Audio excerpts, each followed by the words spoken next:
ሦስትነት ባለው እግዚአብሔር ስሙን አምኜ ልጀምር የድንግል ማርያም ስደቷን እንባ በማፍሰስ በሐዘን እንደ እርሷ ትኩስ የሆነ ሰው የመከራ ድል የደረሰ ማሳዘኑ የተነጠለ ከወገኑ ማሳዘኑ የተነጠለ ከወገኑ ሰግደኪ ወዴት አደረሽ ከመንደር የእንቦሳውና ዚያች ጊደር በጊዜ አሳዩኝ መንገዷን እንድከተላት በሐዘን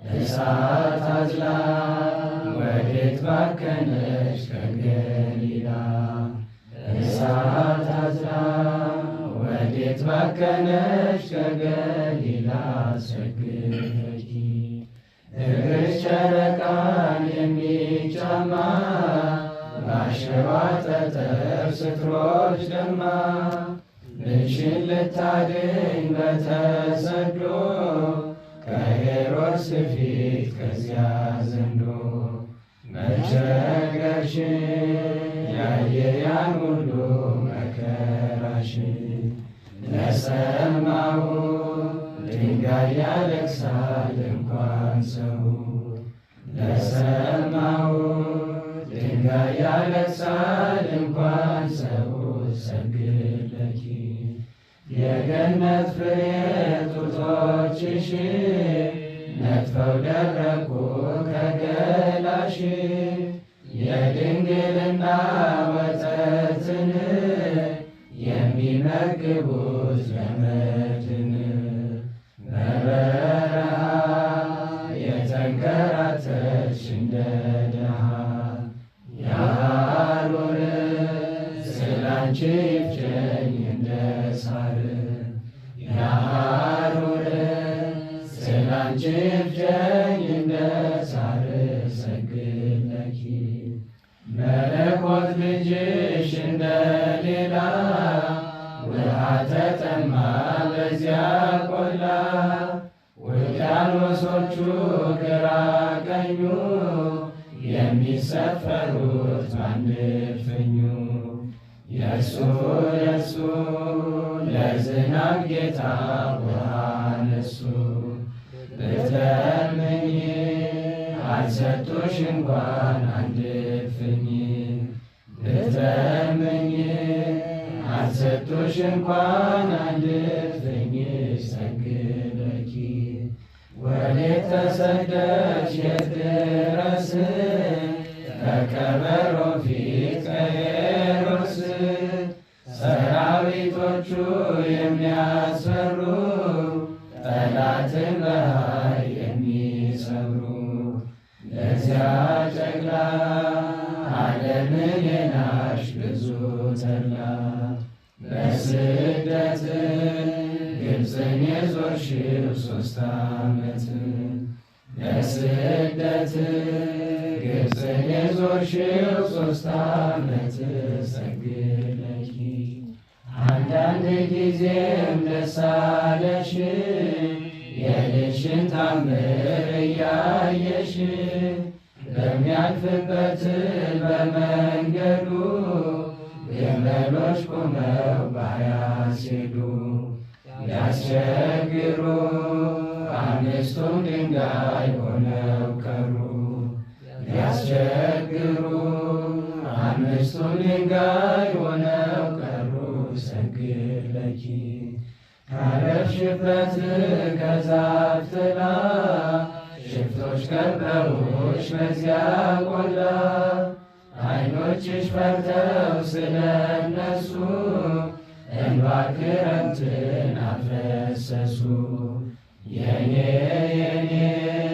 የባሪያሽ ይፍሰስ 2 ዓይን በአንቺ ፈንታ ግብፅ በስደት ልንገላታ በአንቺ ፈንታ ግብፅ በስደት እንገላታ ሰግድ ለኪ ዓለም ይጥበበኝ ይጭነቀኝ ስለጠበበሽ ግራ ቀኝ ሽፍቶቹ ገፈው ሲማከሩ ዓይኖችሽ ፈርተው እንባ ዘሩ መራቆቱ ስላሳዘነው ጌትነቱ አመነታ ልብሱን መለሰ አንዱ ሽፍታ አመነታ ልብሱን መለሰ አንዱ ሽፍታ ሰግድ ለኪ ችግርሽን አይቶ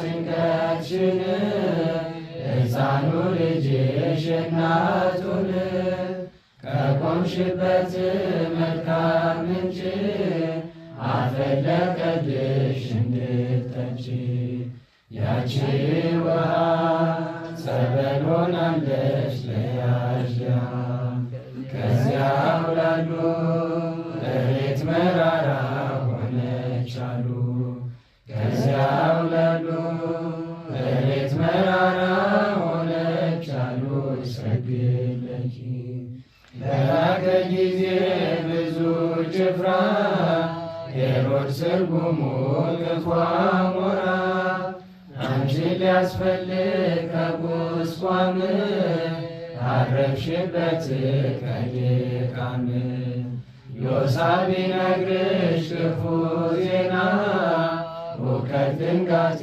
ገባሽና በዚያን ጊዜ ከሰሎሜ ላይ በትካዜ አለቀሽ እርር ምርር ብለሽ አለቀሽ እርር ምርር ብለሽ ሰግድ ለኪ እኔ በነበርኩ በስደቱ አዝለው ነበረ እንደ እናቱ አልሆነም እንጂ በምኞት የእግሩን ትቢያ በላስኩት ያንቺ ልጅ ትሁት እንጂ ነው ሰው ወዳጅ ያንቺ ልጅ ትሁት እንጂ ነው ሰው ወዳጅ ሰግድ ለኪ በደስታ አብስሪ ናዝሬት ሆይ ንጉሥሽ መጣ ያፀሐይ ከነዙፋኑ ምቹ አልጋው የግብፅን ጣዖት ጉድ ያደረገው እሰይ ለኛ ለደህና መጣ የዓለም ዳኛ የመከሩ የእሱ ጠላቶች አፍረው ቀሩ የመከሩ የእሱ ጠላቶች አፍረው ቀሩ ሰግድ ለኪ ቅድስት ድንግል ማርያም እመቤቴ መንግሥተ ሰማይ እንዲሆን ቤቴ ከኃጢአት ጭቃ ብለወስ ቆሜ ከፊትሽ ስወቀስ አንቺ አማላጅ ከዓለም ንጉሥ ከዓለም ንጉሥ አንቺ አማላጅ ከሰማይ ከምድር ንጉሥ ድንግል ማርያም ሆኜ ዋስ ሆኜ ዋስ እሰግድ ለኪ። በስመ አብ ወወልድ ወመንፈስ ቅዱስ አሐዱ አምላክ። በስመ አብ ወወልድ ወመንፈስ ቅዱስ አሐዱ አምላክ። በስመ አብ ወወልድ ወመንፈስ ቅዱስ አሐዱ አምላክ አሜን። የአባቶቻችን አምላክ የቸርነት ባለቤት ቸሩ እግዚአብሔር ከዚህ ዕለት ከዚህ ሰዓት ያደረሰን ቅዱስ ስሙ የተመሰገነ ይሁን። እንዴት ዋላችሁ? ቸርነት፣ ምሕረት፣ ይቅርታ የባሕርይ ገንዘቡ የሆነ አምላካችን መድኃኒታችን ኢየሱስ ክርስቶስ ለአምላክነቱ እንደሚገባ ቅዱስ ስሙ የተመሰገነ ይሁን። እመቤታችን ወላዲተ አምላክ ንጽሕት ቅድስት ድንግል ማርያም፣ ቅዱስ መስቀል፣ ቅድስት ቤተ ክርስቲያን፣ ወዳጆቹ ቅዱሳን ሁሉ የተመሰገኑ ይሁኑ። እንኳን አደረሳችሁ። ቸሩ እግዚአብሔር ከንጹሐን በረከት የእመቤታችን ጣዕመ ፍቅሯን ያሳድረብን። ትንቢተ ኢሳይያስ ምዕራፍ 49 ቁጥር 22 ጌታ እግዚአብሔር እንዲህ ይላል፣ እነሆ እጄን ወደ አሕዛብ አነሳለሁ፣ አርማዬንም ወደ ደሴቶች አቆማለሁ። ወንዶች ልጆችሽንም በብብታቸው ታቅፈው ያመጧቸዋል፣ ሴቶች ልጆችሽንም በጫንቃቸው ላይ ይሸከሟቸዋል። ነገሥታትም አሳዳጊዎችሽ አባቶችሽ ይሆናሉ፣ እቴጌዎቻቸውም ሞግዚቶችሽ ይሆናሉ። ግንባራቸውን ወደ ምድር ዝቅ አድርገው ይሰግዱልሻል፣ የእግርሽንም ትቢያ ይልሳሉ። እኔ እግዚአብሔር እንደሆንኩ ታውቂያለሽ። እኔንም በመተማመን የሚጠባበቁ አያፍሩም። ስለ ቅዱስ ቃሉ ቸር እግዚአብሔር የተመሰገነ ይሁን። ትንቢተ ኢሳይያስ በኢሳይያስ ቃል ወላዲተ አምላክን የምንመለከትበት ትምህርት ክፍል 18 ይሆናል። ወላዲተ አምላክ በትንቢተ ኢሳይያስ የትምህርታችን ማንሻ ግንባራቸውን ወደ ምድር ዝቅ አድርገው ይሰግዱልሻል፣ የእግርሽንም ትቢያ ይልሳሉ ያለው ኃይለ ቃል ይሆናል። ከላይ ነገሥታት አማሆትኪ ብሎ ይጀምራል። ነገሥታት አባቶችሽ፣ አያቶችሽ፣ አሳዳጊዎችሽ ናቸው ካለው ጀምረን እስከ አሁን ቅድም እስከጠቀስኩት ኃይለ ቃል ድረስ እንነጋገራለን። ከሁሉ የሚቀድመው የዕለቱን በዓል ማዘከር ነውና እሱ እናነሳለን። ከዕለቱ በዓል አስቀድመን የእመቤታችን የትንሣኤዋ የዕርገቷ መታሰቢያ ነውና እሱን ማዘከር ይገባናል። ምንም እንኳ በትንቢት ኃይለ ቃል የእመቤታችንን ክብሯን፣ ልዕልናዋን እግዚአብሔር እንደረዳን መጠን የምናገር ቢሆንም ትንሣኤዋን፣ ዕርገቷን የሚያምን ሁሉ ትንሣኤ ዕርገት እንዳለ የሚያምን ሁሉ እንዲሁ ዝም ብሎ አንጎላችምና አሁንም ዕለት ዕለት ላዘክራችሁ፣ ላሳስባችሁ፣ ራሴንም ላሳስብ እወዳለሁኝ። ለትንሣኤ እንደሚገባ ለትንሣኤ ዘጉባኤ እንደሚገባ እንኑር ብለን ትናንት ኃይለ ቃል አንስተን ነበረ። ብዙ ሰዎች በመላው ዓለም እምነታቸውን በክርስትና ስም ክርስትናን ለማበላሸት የሚሞክሩ ሰዎች ከሚቃወሙት ነገር መካከል አንደኛው ድንግል ማርያም ተነስታለች አድርጋለች ማለቱ ደስ አይላቸውም። ምክንያቱም ለነሱ ምንም እንኳ አስተሳሰባቸው ሰይጣናዊ እንደሆነ ብናውቅም ግን ከመጽሐፍ ቅዱስ ማስረጃ ይላሉ። በቀደም የክብረ በዓሉ ቀን መምህሩ ያነሱትን ጥቅስ ታስታውሱታላችሁ። በመዝሙር 131 ላይ ተንስ እግዚኦ ውስተ ዕረፍትከ፣ አቤቱ ከዕረፍትህ አንድም ወደ ዕረፍትህ ተነስ አንተ ወታቦተ መቅደስከ ብሎ ተናገረው ኃይለ ቃል በወቅቱ አንድ ነገር ሲናገሩ ታስታውሳላችሁ። አንድ ሰው የሆነ ነገር ስታስረዱት ጥቅስ ከጠቀሳችሁ፣ ጥቅስ ከጠየቃችሁ፣ ቤተክርስቲያን ለምታምነው ነገር አዲስ እንግዳ ትምህርት ስታመጡ ጥቅስ መጠየቅ ጥሩ ነው። እንግዳ ሰው ከምን አገኘው ይባላል። እስካሁን ድረስ ያልተሰጠ ትምህርት ሲገኝ ከምን አገኘው ይባላል። ቤተክርስቲያን በመደበኛነት የምታስተምረውን ትምህርት የኖረችበትን ትምህርት ግን ጥቅስ ካልነገርከኝ ካለ ወደ ምንፍቅናው እየሄደ እንደሆነ ምልክት ነው። ሰዎች ማድረግ የማይፈልጉትን ነገር ሁልጊዜ የምነግራችሁ ነገር አለ አይደለም? ድሮ አንስቶ የነበራቸው ልጆች ታስታውሱ ከሆነ አንድ ሰው ፊዚክስ፣ ሂሳብ ካልገባው ማለት ያለበት አልገባኝም ነው እንጂ ፊዚክስ አያስፈልግም አይደለም። ማቴማቲክስ አያስፈልግም አይደለም ማለት ያለበት። አልችልም ነው፣ ካልገባው አልገባው ነው። አስረዱኝ ነው፣ በሚገባው ቋንቋ እንዲያስረዱት መጠየቅ ነው። እና ሰዎች መጽሐፍ ቅዱስ ላይ እንዲህ የሚል የት አለ ይላሉ። መጽሐፍ ቅዱስ ላይ ብናሳያቸው እኮ ላያምኑት ነው። ምክንያቱም እነሱ የሚፈልጉት መጽሐፍ ቅዱስ ላይ የለም ተብሎ የእነሱ እምነት እንዲዘርግላቸው ነው የሚፈልጉት። ለምሳሌ ብዙ ሰው አለ በነገራችሁ ላይ ጾምን የሚከለክል ጥቅስ በመጽሐፍ ቅዱስ ቢኖር ደስ የሚለው ብዙ ሰው አለ። ይገርማችሁ ነገር ጴንጤዎቹ በግልጥ ባፋቸው ያወጣል፣ እኛ ቤት ተቀምጦ ብዙ ሰው አለ። ጾም፣ ስግደት፣ ገድል ባይኖሩ ለሚመኝ ሰው አለ። እና ሰው ችሎታ ሲያጥረው ማለት ያለበት ችሎታ አጠረኝ ነው። እግዚአብሔር ቸር ነው። ስማ አንተ እግዚኦ መሐሪ ወመስተሳሂል ዳዊት፣ ቅዱስ ዳዊት አንተ ይቅር ባይ ሀዳጌ በቀል ማሪነ ሮቀ መዓት መዓቴ ራቀ ወብዙኃ ምሕረት ምሕረቴ በዛ ወጻድቅ ጻድቀ ባሕሪ ነጽር ላዕሌ በዓይነ ምሕረት ተመልከተኝ ወተሳሃለኒ ይቅር በለኝ። ጧጧ ስትነሱ በፊት አልነገርኳችሁ? ስምዐኒ እግዚኦ ጸሎቴ ወይብጽሕ ቅድሜከ ገአሬ ወይትምሕት ገጸከ እምኔ በዕለተ ምንዳቤ አጽምዕ ዝነካቤ አመ ለተጼዋከ ፈጥነ ስምዐኒ። እነዚህን 5 አንቀጾች እንዲያው እንኳ ዳዊትን ሙሉ መድገም ይገባል። የቆነጣጠርን ሳይሆን እንዲያው በአንቀጽ መካከል ስናደርስ ወይ ደግሞ ይሄ በመዝሙር 101 ያለ ነው። ካልሆነ ደግሞ በመዝሙር 26 ላይ ያለ ኃይለ ቃል ወሐሰስሁ ገጸከ ገጸ ዚአከ አሐስስ ጊዜ ወይትምሕት ገጸከ እምኔ ወይትትገሃስም ከብርከ ተምኤአከ ረዳኢ የኩነኒ ወይትግድፈኒ። እግዚአብሔር ከኛ የሚፈልገው ነገር የቻልነውን ያክል ሞክረን ሲያቅተን ከእሱ እርዳታ እንድንጠይቅ ነው አይደለም? እንዴት ዋላችሁ? ለዛ ነው ፕሮቴስታንቲዝም ይሄ የተሐድሶ ምናምን የሚባለው ሲነሳ የነበረው አቋምና አሁን ያለው አቋም አንድ አይነት አይደለም። እንዴት ዋላችሁ? በየጊዜው እየተለወጡ ነው። ሃይማኖት ይለወጣል፣ ይሻሻላል። አሁን በ16ኛው ክፍለ ዘመን ሲጀምሩት የነበራቸው 95ቱ ማርቲን ሉተር የሚባለው መናፍቅ መስራቻቸው እና ከሱ ጋር የነበረው ያ ሁለተኛው ሰውዬ መጀመሪያ ያወጧቸው 95 አንቀጾች ዛሬ ፕሮቴስታንቱ ዓለም መመሪያዎች ናቸው አይደሉም? 90% መመሪያዎች አይደሉም።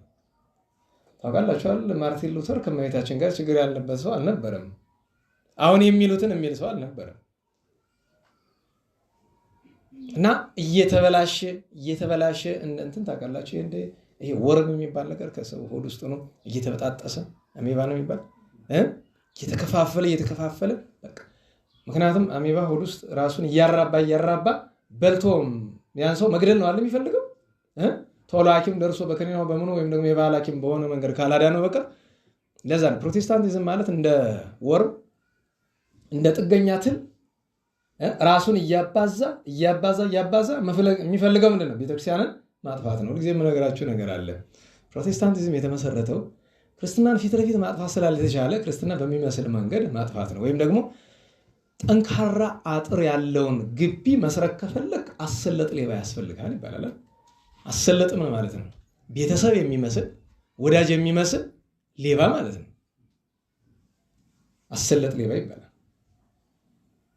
ስለዚህ ቤተሰብ ስለሚመስል ሌባ ነው ተብሎ ስለማይጠረጠር ራሱ እንደ ቤተሰብ ስለሚያሳይ ማለት ነው። እንደዛ ነው ተሐድሶ በለው ፕሮቴስታንቲዝም በለው። እና እንኳን ሌላ የካቶሊክ ቤተ እምነት የእመቤታችን ትንሣኤና ዕርገት ለማመን ከ1000 ዓመት በላይ ይወስዱባታል። እንድታውቁት እመቤታችን ይወዳሉ ምናምን ትለኛለህ፣ ሊሆን ይችላል አላውቅም። ግን የምናያቸው ነገሮች ግን እንደሱ አይመስሉም። ኢቭን የካቶሊክ ቤተ እምነትም እነሱም ደግሞ እንደ እስስት ነው የሚያደርጋቸው አይደል? አሁን ለምሳሌ በካቶሊክ ቤተ እምነት ታቦት የተወገዘ ነገር አይደለም የለም።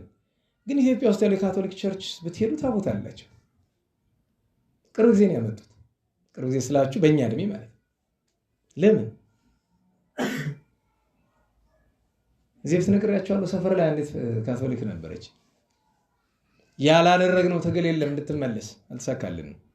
ከዛ አንድ ሽማግሌ በዚህ ማዶ የሚኖር መጣና እስኪ እቺን ወረቀት አንብቢያት ብሎ ሰጣት። ስለ ታቦት እሷ ደግሞ የተማረች ስለሆነች ኢቭን ታቦት ውስጥ መኖሩን አታውቅም። ይህን ያህል ዘመን ካቶሊኩን አስተኖሩ ማለት ነው። ታቦት እንዳላቸው እዚህ ኢትዮጵያ ውስጥ ነው በነገራችሁ ላይ፣ እዛ ውጭ የለም። እዛ ገብታ ታቦት አለ እና ደነገጡ። ምን ማለት ፈልገሽ ነው? አለ ወይስ የለም ነው? ቆይ እስኪ ውጭ ለነ ነገር እኮ ጥያቄ ነው የጠየኩት። ይሄ ምንም ማብራሪያ ይፈልጋል። ለማብራሪያ መጀመሪያ አለ ወይ የለም ይቀድማል። አለ። ቫቲካን ታቦት አለ። ምክንያቱም ቫቲካን የምታደርገው ብቻ ነው የሚያደርጉት። የለም ደናሁ መታየች መታዚ ተጠመቀች አበቃ። ያ ሰውዬ ትልቅ ሰው እኮ ምንም ክርክር የለው። የሆነ ወረቀት ሰጥቷት ሄደ። እሱ አይደለም የጻፈው ተጽፎ አግኝቶት ሰጥቷት ሄደ። ትልቅ ሰው ነው፣ በእምነቱም ጠንካራ ነው። የሚያሳዝነው ነገር ግን እነሱን እንዳንወቅስ የሚያደርግን ችግር ግን አለ። ከእነሱ የወሰድነው ስንት ነገር ነው ያለኝ የቤተክርስቲያን የማትቀበለው ነገር አይደል? ብዙ ነገር። የእኛ ቤተክርስቲያን በዚህ ዘመን ከፕሮቴስታንቱም ከምንም ጠቅላላ እኮ ታውቃላችሁ አይደለም? እኛ ሁልጊዜ ላለው አብዛኞቻችን በተለይ በአገልግሎት ያለን የምንል ሰዎች ስማችን ኦርቶዶክስ፣ መሬት ላይ ያለ ኑሯችን ግን የፕሮቴስታንት ነው።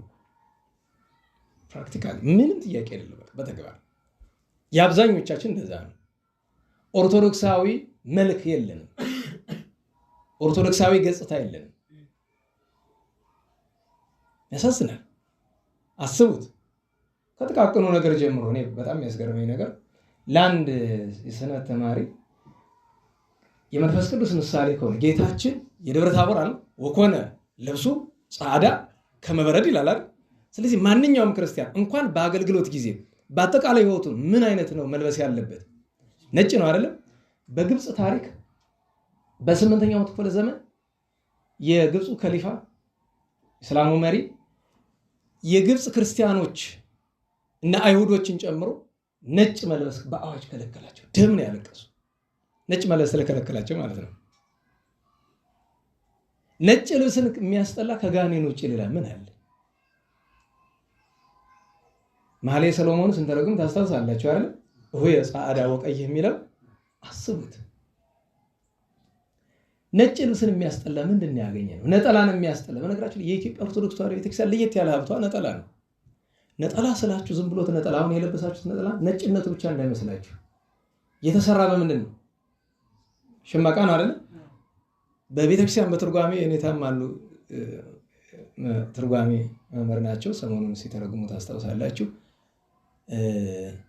ቅዳሴ ማርያም ላይ ወድንግል ምልዕተ ውዳሴ በመኑ በአምሳለ ምናስተማስለኪ ካለ በኋላ ሚና ማንቲ ዘምኔኪ ለብሰ አማኑኤል ለሰተ ሥጋ ዘይተርጉም ስፎ ገብረ ዘምጥንተ ሥጋው ለአዳም ወፋኤሙኒ ሥጋ ዚአኪ ወመስቀሉ ቃል ኢየሱስ ክርስቶስ እያለ እመቤታችን በምን እየመሰለን የሚናገራት?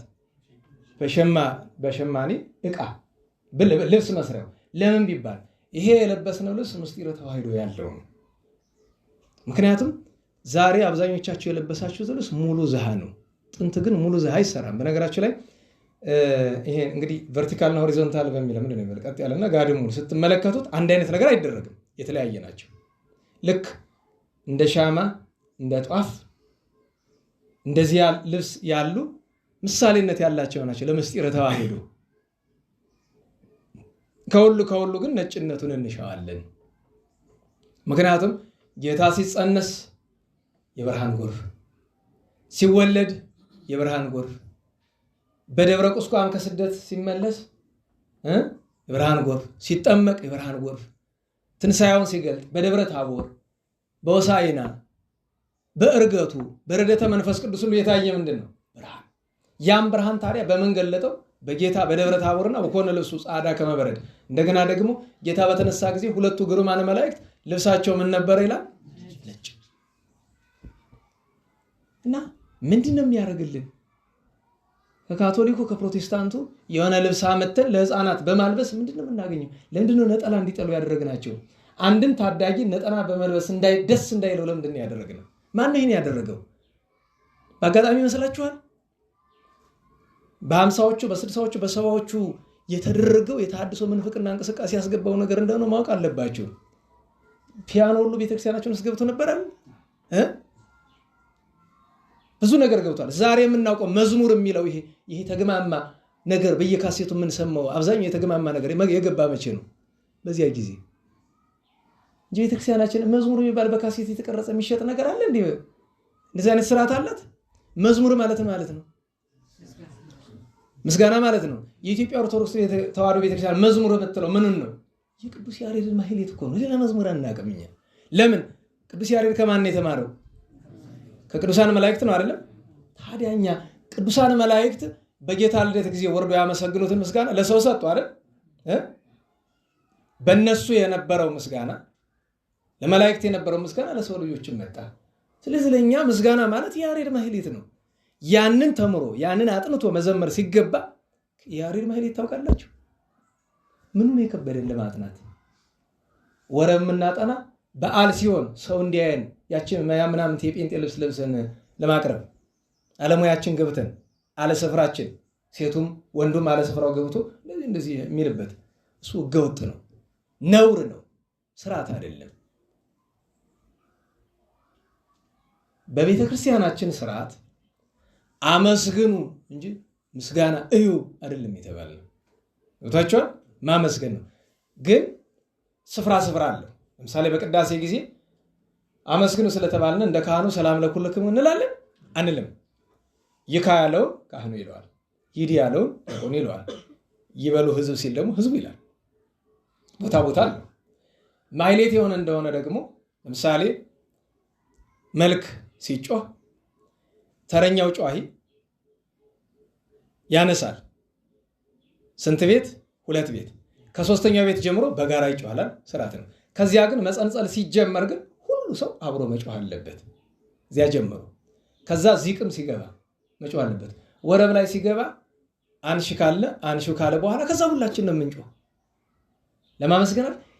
ምክንያቱም ይሄ መዝሙር ተብሎ የመጣው ነገር ህዝቡን ኦርቶዶክሳዊውን ከያሬድ ማህሌት ከመለየት በቀር እኔ የጠቀመው ነገር አይገባኝም። ከዛ ይሄኛው ስልችት ስለሚለው ታውቃላችሁ፣ የሆነ መዝሙር ይወጣል ለተሰነ ጊዜ ደስ ብሎ ይሰማል አይደል? ለምን? ለስጋዊ ጭንቅላታችን የሚስማማ ነገር ስለሆነ ቆይቶ ሰለቸናል አይደል? ከዛ ሰው ሲሰለቸው ምንድነው የሚፈልግ? ሌላ መዝሙር ወጣ እንደ ይላል።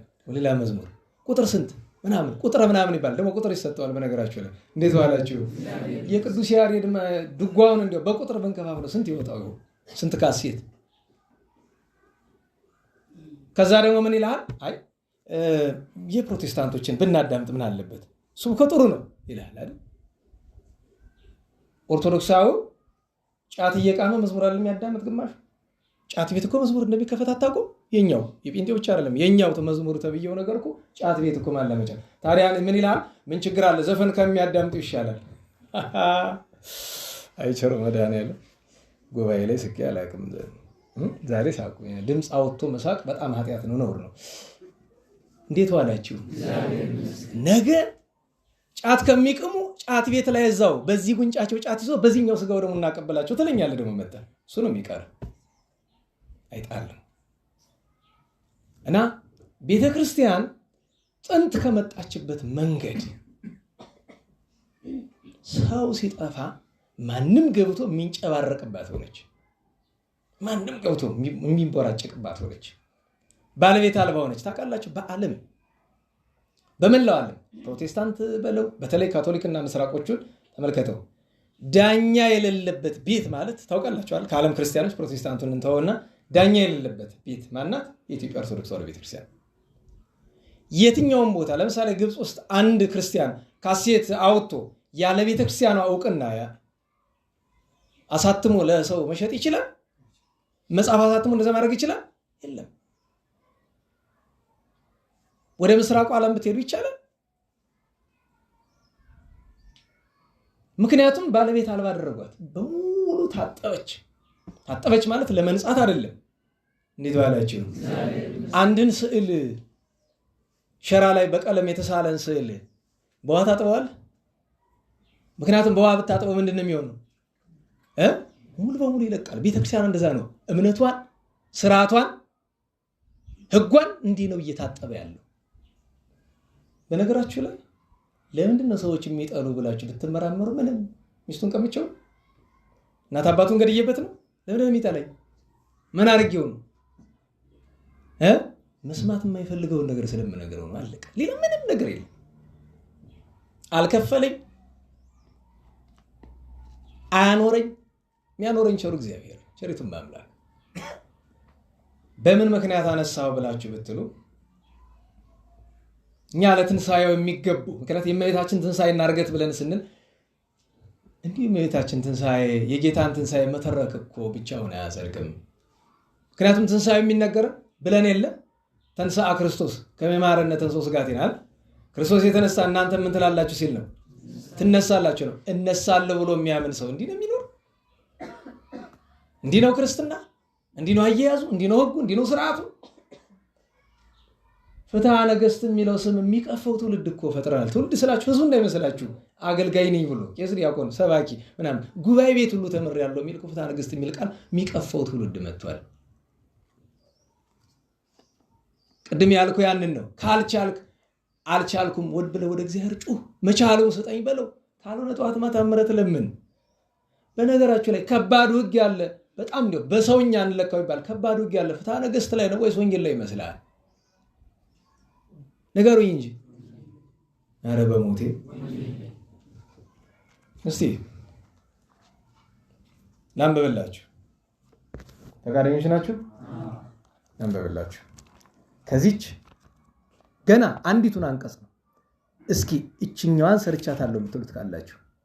ሰው ፍትሐ ነገሥት ይላል ለጥላቻ ነው። እስኪ በጣም የለመዳችሁት ቃል ነው። የቅዱስ ማቴዎስ ወንጌል ምዕራፍ 5 ቁጥር 1 አንቀጸ ብፁዓን።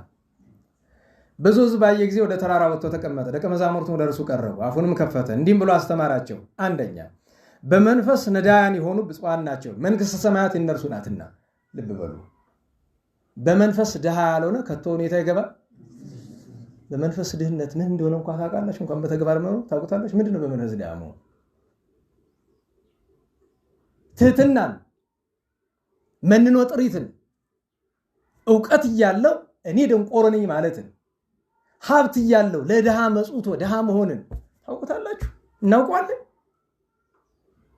እንኳን ይቅርና ያቅራቅምቦ እዚህ ተቀምጣችሁ የምትሉ ወንድሞቻችን ብዙ ጥረት የምታደርጉ ታውቁታላችሁ በተግባር ይሄ ምን እንደሆነ። እንቀጥል። ዛሬ የሚያዝኑ ብፁዓን ናቸው መጽናናትን ያገኛሉ። ታዝናላችሁ፣ ስለ ነፍሳችሁ ታለቅሳላችሁ፣ እናለቅሳለን። ነገ መጽናናት እንዴት የምናገኘው? የዋሃን ብፁዓን ናቸው። የዋሃት ምን እንደሆነ እንኳን እናውቀዋለን። ምንድነው የዋሃት? ቅንነት ምንድን ነው?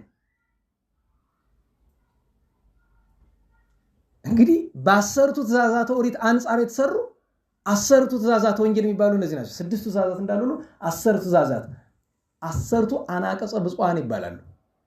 10ሩ የብፁዕና አንቀጾች 9ኙ እዚህ ነው ያሉት።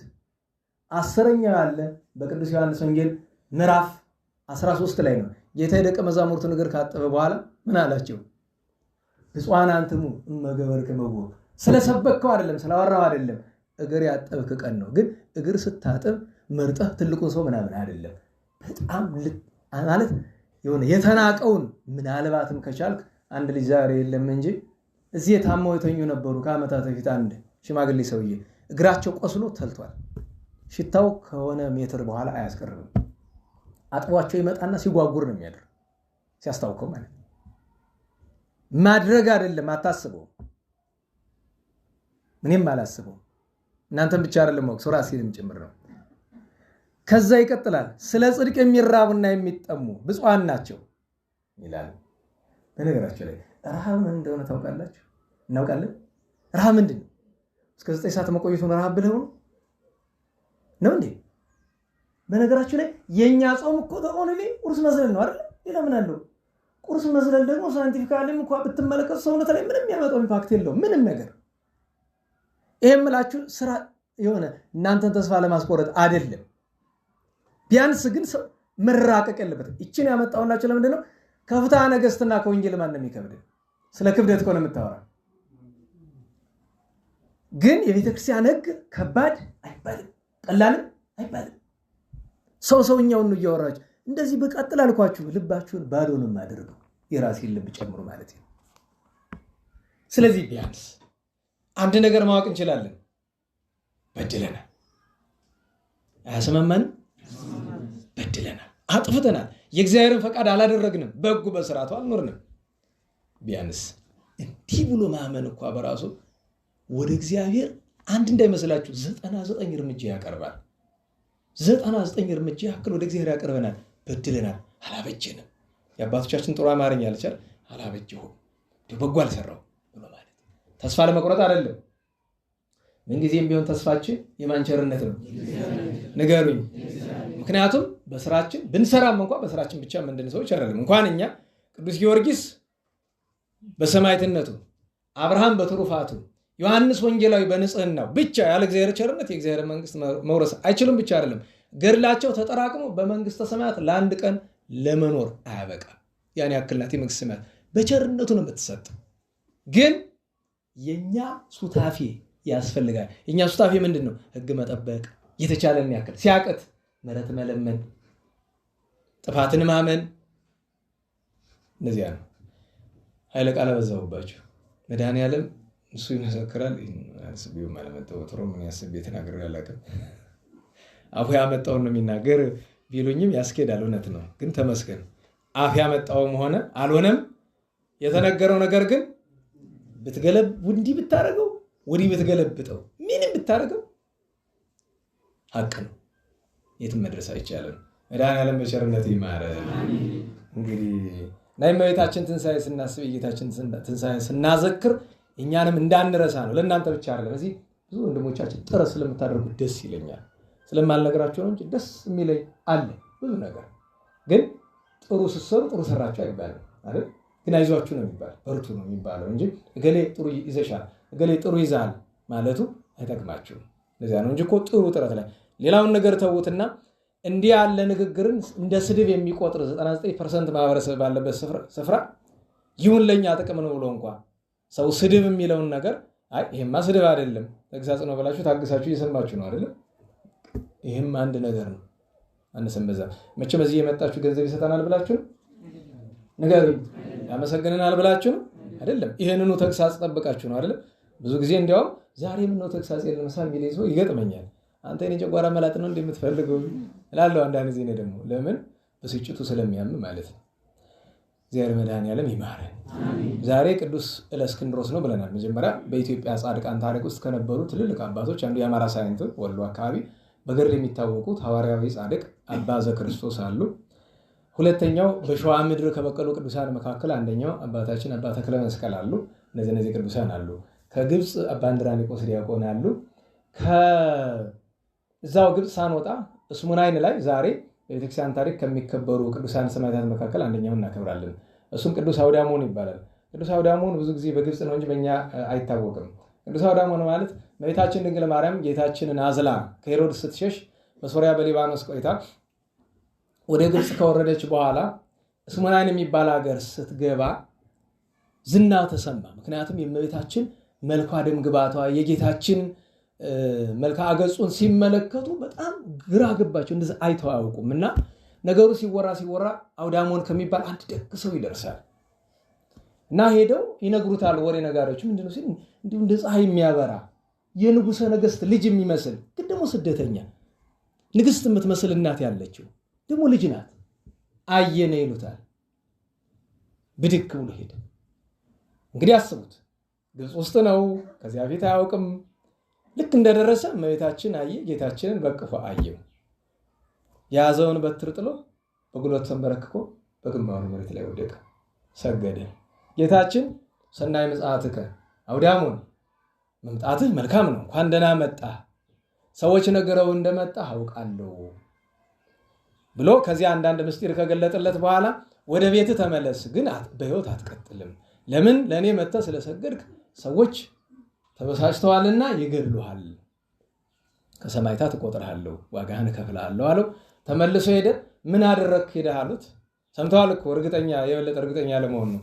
ሄጄ የባሕርይ አምላክነቱን ተረድቼ ሰግጄለት መጣሁ። እንዴት ትሰግዳለህ ብለው እዚያው ላይ በሰይፍ አርደው ገለውታል። ቅዱስ አውዳሞን ይባላል። ያው ዛሬ ነው የምናከብረው። እግዚአብሔር በረከቱን ያሳደረብን። እንግዲህ የመጨረሻ የምናነሳቸው ሰዓት ካለን ሁለቱን ቅዱሳን እለእስክንድሮሶች ነው። በቅዱሳን ስም ደረጃ ጥንቃቄ ማድረግ ያስፈልጋቸዋል። ለምን የሚባል የዛሬው ስንክሳር ላይ የተጻፈው ታሪክ የቅዱስ እለእስክንድሮስ ዘእስክንድርያ ሳይሆን ቅዱስ እለእስክንድሮስ ዘቁስጥንጥንያ ነው ብያቸዋለሁ። ምክንያቱም ታሪኩ የሚነግረን የአርዮስን አሟሟት ነው አይደለም። ምክንያቱም ቅዱስ እለእስክንድሮስ ዘእስክንድርያ ማለትም የ318 ቅዱሳን ሊቃውንት ሊቀ መንበር የነበረው እሱ ካረፈ ከ10 ዓመት በኋላ ነው አርዮስ ያረፈ።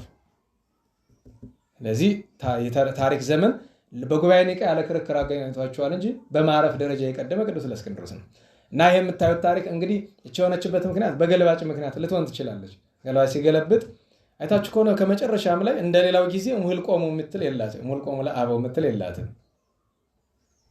እና ዘቁስጥንጥንያና ዘእስክንድርያ የምትለው ላይ ናት ልዩነቷ የመጣችው። ግን ስም ከተጠራ ዘንድ ብለን ሁለቱንም ዛሬ እናከብራቸዋለን። ቅዱስ እለእስክንድሮስ የእስክንድርያው የተወለደ በ250 ዓመተ ምህረት አካባቢ ነው። ሲያርፍ 78 ዕድሜ ላይ ደርሶ ነበረ። ያረፈ ጉባኤ ኒቅያ ከተደረገ በ3ኛው ዓመት ነው ያረፈ። ያ ማለት ጉባኤ ኒቅያ ሲደረግ በጣም ሽማግሌ ነበረ። በሽማግሌነት ግን ከሱ የሚበልጥ ሌላ ነበረ። እሱም የቁስጥንጥንያው እለእስክንድሮስ ነው። ሁለቱም እለእስክንድሮሶች እዚያ ነበሩ። 3ኛው እለእስክንድሮስ ግን ቀድሞ አርፏል። መቼ ነው ያረፈ? ቅዱስ እለእስክንድሮስ ዘእስክንድርያ ሲወለድ በ250 ዓመተ ምህረት ቅዱስ እለእስክንድሮስ የኢየሩሳሌም አንገቱ ተቆርጦ ነበር። ደግሞ እንድታውቁ እለእስክንድሮስ ሲባል እንዳናምታታው ብሎ እለእስክንድሮስ የሚል ስም ስላገኘ ብቻ ለአንዱ እንዳንተርከው። እለእስክንድሮስ ዘኢየሩሳሌም ሰማዕት ነው። ሁለቱ እለእስክንድሮሶች ግን የቁስጥንጥንያውና የእስክንድርያው ግን የ318ቱ ሊቃውንት አካላት ናቸው። የእስክንድርያው ሊቀ መንበር ነው። የቁስጥንጥንያው በዛን ጊዜ ሰብሳቢ የመጣው ከቁስጥንጥንያ ሳይሆን ከዚያ አልፍ ብላ ባለችው ከቢዛንታይን ግዛት አንደኛው ክፍል ነው በጵጵስና የመጣ።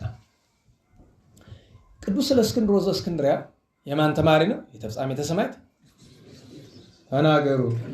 እንደገና የማን መምህር ነው? የቅዱስ አትናቴዎስ ሐዋርያዊ። ልብ በሉ። አባቱ ቅዱስ ያስተማረው፣ የአባቱ ማለት መንፈሳዊ አባቱ ከእርሱ ዘንድ ሲማር አስቡት። አርዮስም ይማር የነበረ ከማን ነው? ከቅዱስ ጴጥሮስ ነው።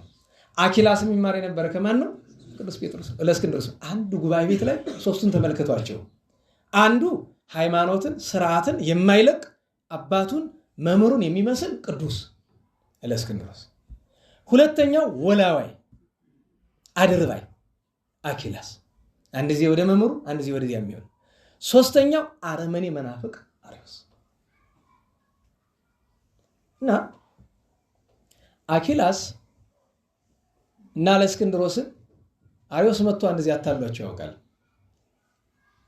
ተመልሻለሁ ብሎ። ነገር ግን ታሪክ ላስታውሳችሁ፣ ቅዱስ ጴጥሮስ ተፍጻሜተ ሰማዕት ታስሮ ነበር። ሲታሰር ከማን ጋር ነው የታሰረ? ከቅዱስ ሰረባሞን። ታላቁ ሰረባሞን ታስታውሳላችሁ? ስንክሳር ህዳር 28 ላይ ያለው ታላቁ አባ ሰረባሞን። እና እዚያ ሄዶ ክርክር እንግጠም አለ። እንግዲህ እነሱ ታስረዋል።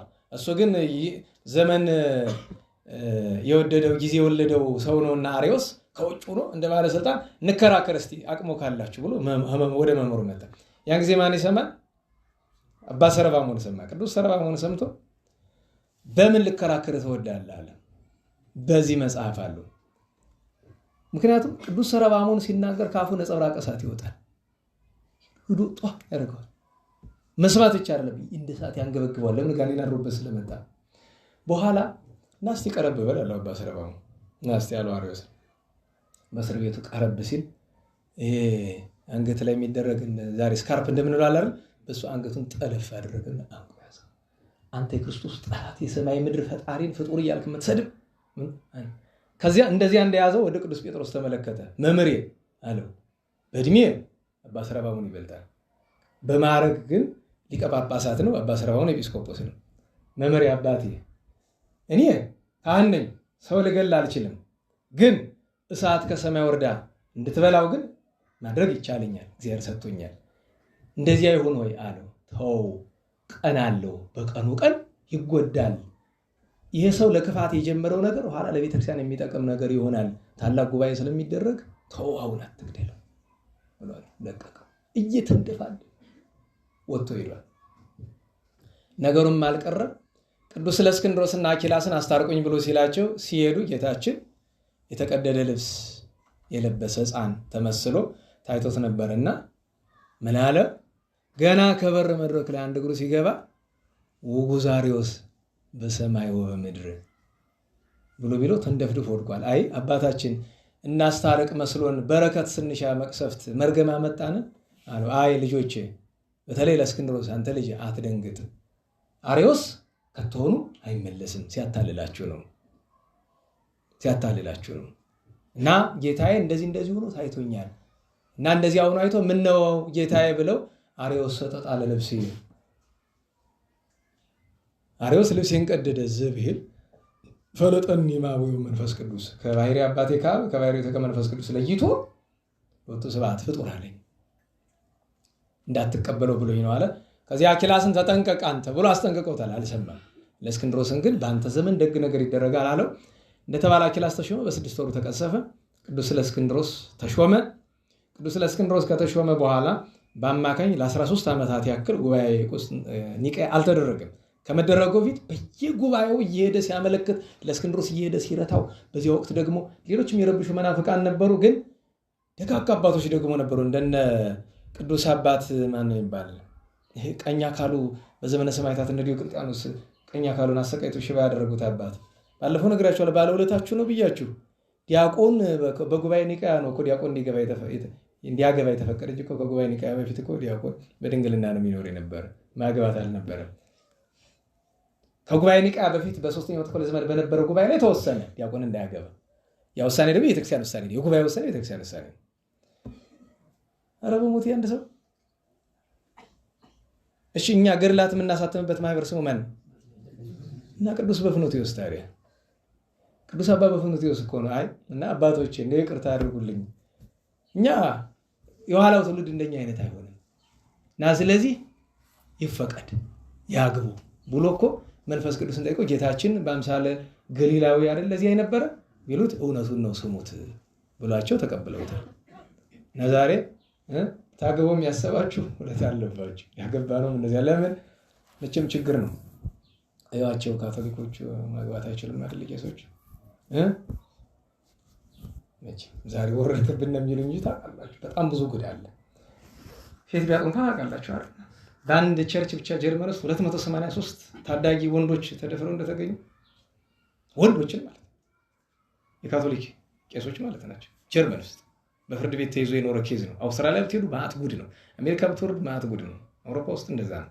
እስከዚያ ድረስ ለምን ያችን ህግ ስላልተቀበሉልስ? ለምን ቢባል ሰው መንና አለው ካለ እንዴት በከተማ ይኖራል? አስበዋል። አሁን እነሱ ክለብ ቄስ ይሆናሉ። ጾም ምናምን አይታወቅም። ጠዋት ተነስተህ ቅጠላ ቅጠል አትክልትን ትበላለህ። ከዛ አሳ፣ ከዛ ስጋ ምናምን በቃ አይደል? ይሄ ተመጣጠነ ይባላል እንግዲህ። ከዛ በኋላ ጥሩ ትለብሳለህ፣ አሪፍ መኝታ አለ፣ ሳይክል አለ፣ መኪና አለ፣ ጂም አለ። ይሄን ሁሉ አድርገህ ታዲያ ፈቃድ የለም ነው እንዴ? በቃ ማለት እንዲያው በቀላሉ ሰይጣን የለም ማለት ይቀላል እኮ። እንዴት ብሎ ይሆናል? ዛሬ በእኛ እንደ ከተማ እንዳሉት መነኮሳት ማለት ከተማ ያሉ መነኮሳት አሁን ይሄን ሁሉ ሴት እያዩ ችለውት ኖረው እንዲያው ብቻ በሰው ውስጥ አለገባ እንደ ይቅርብኝሽ። ለሁሉም ቅዱስ በፍኖትዮስን ያክል ነበረ። ቅዱስ ለእስክንድሮስን ይረዳው ነበር እና የቅዱስ ለእስክንድሮስ እንዲያ ሲታገለው ቆይቶ ሄዶ ከቆስጠንጢኖስ ስለከሰሰው ጻድቁ ንጉስ ቆስጠንጢኖስ ጉባኤ ኒቃያ ይደረግ ተባለ። ያው ታሪኩ በጉባኤ ኒቃያ የሚተረኩ ነው። ቅዱስ አትናቴዎስን ይዞ ሌሎች ቅዱሳን አባቶችን ይዞ አርዮስን ረታው። ከጥቂት ዓመታት በኋላ አረፈ። የቅዱስ ለእስክንድሮስ መገለጫው ቅዱስ አትናቴዎስ ምን ይል ነበር? መምህር ለእስክንድሮስ ወንጌል ሲያነብ ቆሞ ባጭር ታጥቆ ጫማ አውልቆ ነው። ከቶውኑ ምንም ቢያረጉት የጌታችን ቅዱስ ወንጌል ከቤቱ ይሁን በጎዳና ይሁን ተቀምጦ ያነብ። ታዲያ ለዚህ ክብሩ እግዚአብሔር ከሰማይ ብርሃን ያወርድለት ነበር ይላል ቅዱስ ለእስክንድሮስ አረጋዊ ሊቀ ጳጳሳት በረከቱ ይደረብን። አሁን ደግሞ ወደ ሁለተኛው ደግሞ እንሄድ። አሁን ቅዱስ ለእስክንድሮስ የቁስጥንጥንያው ደግሞ ተመሳሳይ ዘመን የነበሩ ግን በተለያየ ስፍራ የነበሩ ናቸው። ያገናኛቸው ጉባኤ ኒቃያ ነው። ቅዱሳን ናቸው ሁለቱ። ይሄኛው ለእስክንድሮስ ግን የተወለደ በ240 ዘመን ነው። ያ ማለት ይሄኛው ለእስክንድሮስ በስንት ዓመት ይበልጠዋል? በ10 ዓመት። ስለዚህ በጉባኤ ኒቃያ ሲገኝ ቅዱስ ለእስክንድሮስ የቁስጥንጥንያው ስንት ዓመቱ ነበር? ይሄኛው 74 ከሆነ ያኛው ስንት ነበረ? 84 ዓመት ሽማግሌ ነበረ። ከልጅነቱ ጀምሮ ዘመነ ሰማዕታትን በብዙ ግፍ ያለፈ ከገድሉ ብዛት የተነሳ ለዓመታት ልብስ ለብሶ አያውቅም። የቁስጥንጥንያው ለእስክንድሮስ ራቁቱን ነበር የሚኖረው በበረሃ። ብዙ ሰው እንደ እብድ ነበር የሚቆጥረው። እጅግ በብዙ በተደነቀ ገድሉ የሚታወቅ ነው። ታዲያ አሁን ትናንት ስንክሳር ላይ የተነበበው የዛሬው በዓል ላይ ያለው ስንክሳር ታሪክ የሱ ነው። እነ ቅዱስ ለእስክንድሮስ እስክንድሪያ ካረፉ በኋላ ጻድቅ ቆስጠንጢኖስ በ37ኛው ዓመተ ምህረት ሞተ። በ337 ጉባኤ ኒቃያ በተደረገ በ12ኛው ዓመት አረፈ። ማን ተተካ ወዲያው? ልጁ ትንሹ ቆስጠንጢኖስ። እሱ ደግሞ የማን ወዳጅ ነው? የአርዮስ። ጊዜ ሲያገኝ ያን ጊዜ አርዮስ ማመልከቻ ይዞ ገባ። ከዛ ትንሹ ቆስጠንጢኖስ አርዮስን ከነ እምነት ግባ ብሎ እንዳይለው ከባድ ጫና ያመጣበታል። በዛ ጊዜ የኒቃያ ቅዱስ መንፈስ ወይም በዛ የነበረው የእምነት መንፈስ አልጠፋም ነበር። ተቃውሞ ስለሚያስነሳበት ምን ተመካከሩ? አስተካክል አረምህና ይሄ ያተወገዝክበትን አለው። ከልቡ ሳይሆን ከአፉ አመኛለሁ አለ። ከዛ ቅዱስ ለእስክንድሮስን የቁስጥንጥንያውን ጠራውና እዛው አንድ ከተማ ላይ ነው ያሉት። ጠራውና አርዮስን ወደ ቤተክርስቲያን መልሰው አለ። ምን አላችሁ?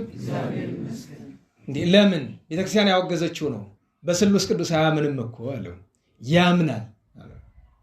አያምንም ያምናል። ጥሩት አለ። ተጠራ። ታምናለህ አታምንም አለው ንጉሱ። በአፉም ቢሆን አምናለሁ አለ። አይ እኔ በዚህ ነገር ልነጋገር አይገባኝም፣ ጽፎ ይስጥ፣ ምልክት ባለው ነገር ጽፎ ይስጥ ለመተማመኛ ብሎ ድርቅ ብሎ ጻፈ። ዘሪውም ስራ በመለኮቱ ብሎ ጻፈ። የውሸቱን ነው እንግዲህ። ከዛ ለምን መሰላችሁ እንዲህ ያለ ነገር ቅጥሞን ያውቃል። በ99 2001 ዓ.ም ታድሶ እንቅስቃሴ ጎንደርን ንሽር አድርጓት ነበራል። ዋናዎቹ ኮሚቴዎች ደግሞ የት የነበሩ? እኛ ስናገለግልበት የነበረው መንበረ መንግስት ሰንበት ትምህርት ቤት ላይ ነው።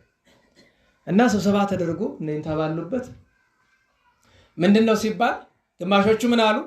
አይ ተጸጽተናል፣ የነበርንበት ጎዳና ስህተት ነው፣ እንመለሳለን ብለዋል። እውነት ነው ተብሎ በሉ ግቡ ማለት ይዘው ሄዱ። ገብተው የሚወስዱትን ያክል ጠራርገው ወሰዱ። ክፋታቸው ይገባቸዋል። እንዴት ዋላችሁ? ተኩላ አይ በቃ ከዚህ በኋላ በግነኝ አስገቡኝ ብሎ በግነህ ተብሎ ይገባል አይደል? ምሽክ አድርጎ በልቶ ሀገሩን ሄደ። ቅዱስ ለእስክንድሮስ ገብቶታል። ግን ምን ምክንያት ይፍጠር? በቃሉም በጽሁፍም ዘዕሩ ይምስላ በመለኮቱ ኢየሱስ ክርስቶስ የባሕርይ አምላክ ነው የሚለው ነገር ጻፈ። ግን ደግሞ ከአንጀቱ እንዳልሆነ ከልቡ እንዳልሆነ ያውቃል። በምን ይነጋገር? ከዛ አማራጭ ቢያጣ ምን አለ? አርዮስ ሲወገዝ ደብዳቤውን ያነበበ ቅዱስ አትናቴዎስ ስለሆነ አትናቴዎስ በሌለበት አይሆንም። እንደሱ የሚባል ምክንያት አልቀበልም። 7 ቀን ሰጥቼሃለሁ፣ በ7 ቀን ባትመልሰው የመመለስ መገለጫ ደግሞ አባቴ ቆስጠንጢኖስ በሰራት በታላቋ የቅድስት ሶፊያ ቤተክርስቲያን ላይ እንዲቀድስ ባታደርገው በአንተ ላይ ማድረገውን አሳያለሁ። ምክንያቱም አትናቴዎስን የዛን ጊዜ ከመኖሩ አፈናቅሎት ነበር። አሳያለሁ ማድረግብህ ነው ብሎ ፎከረበት።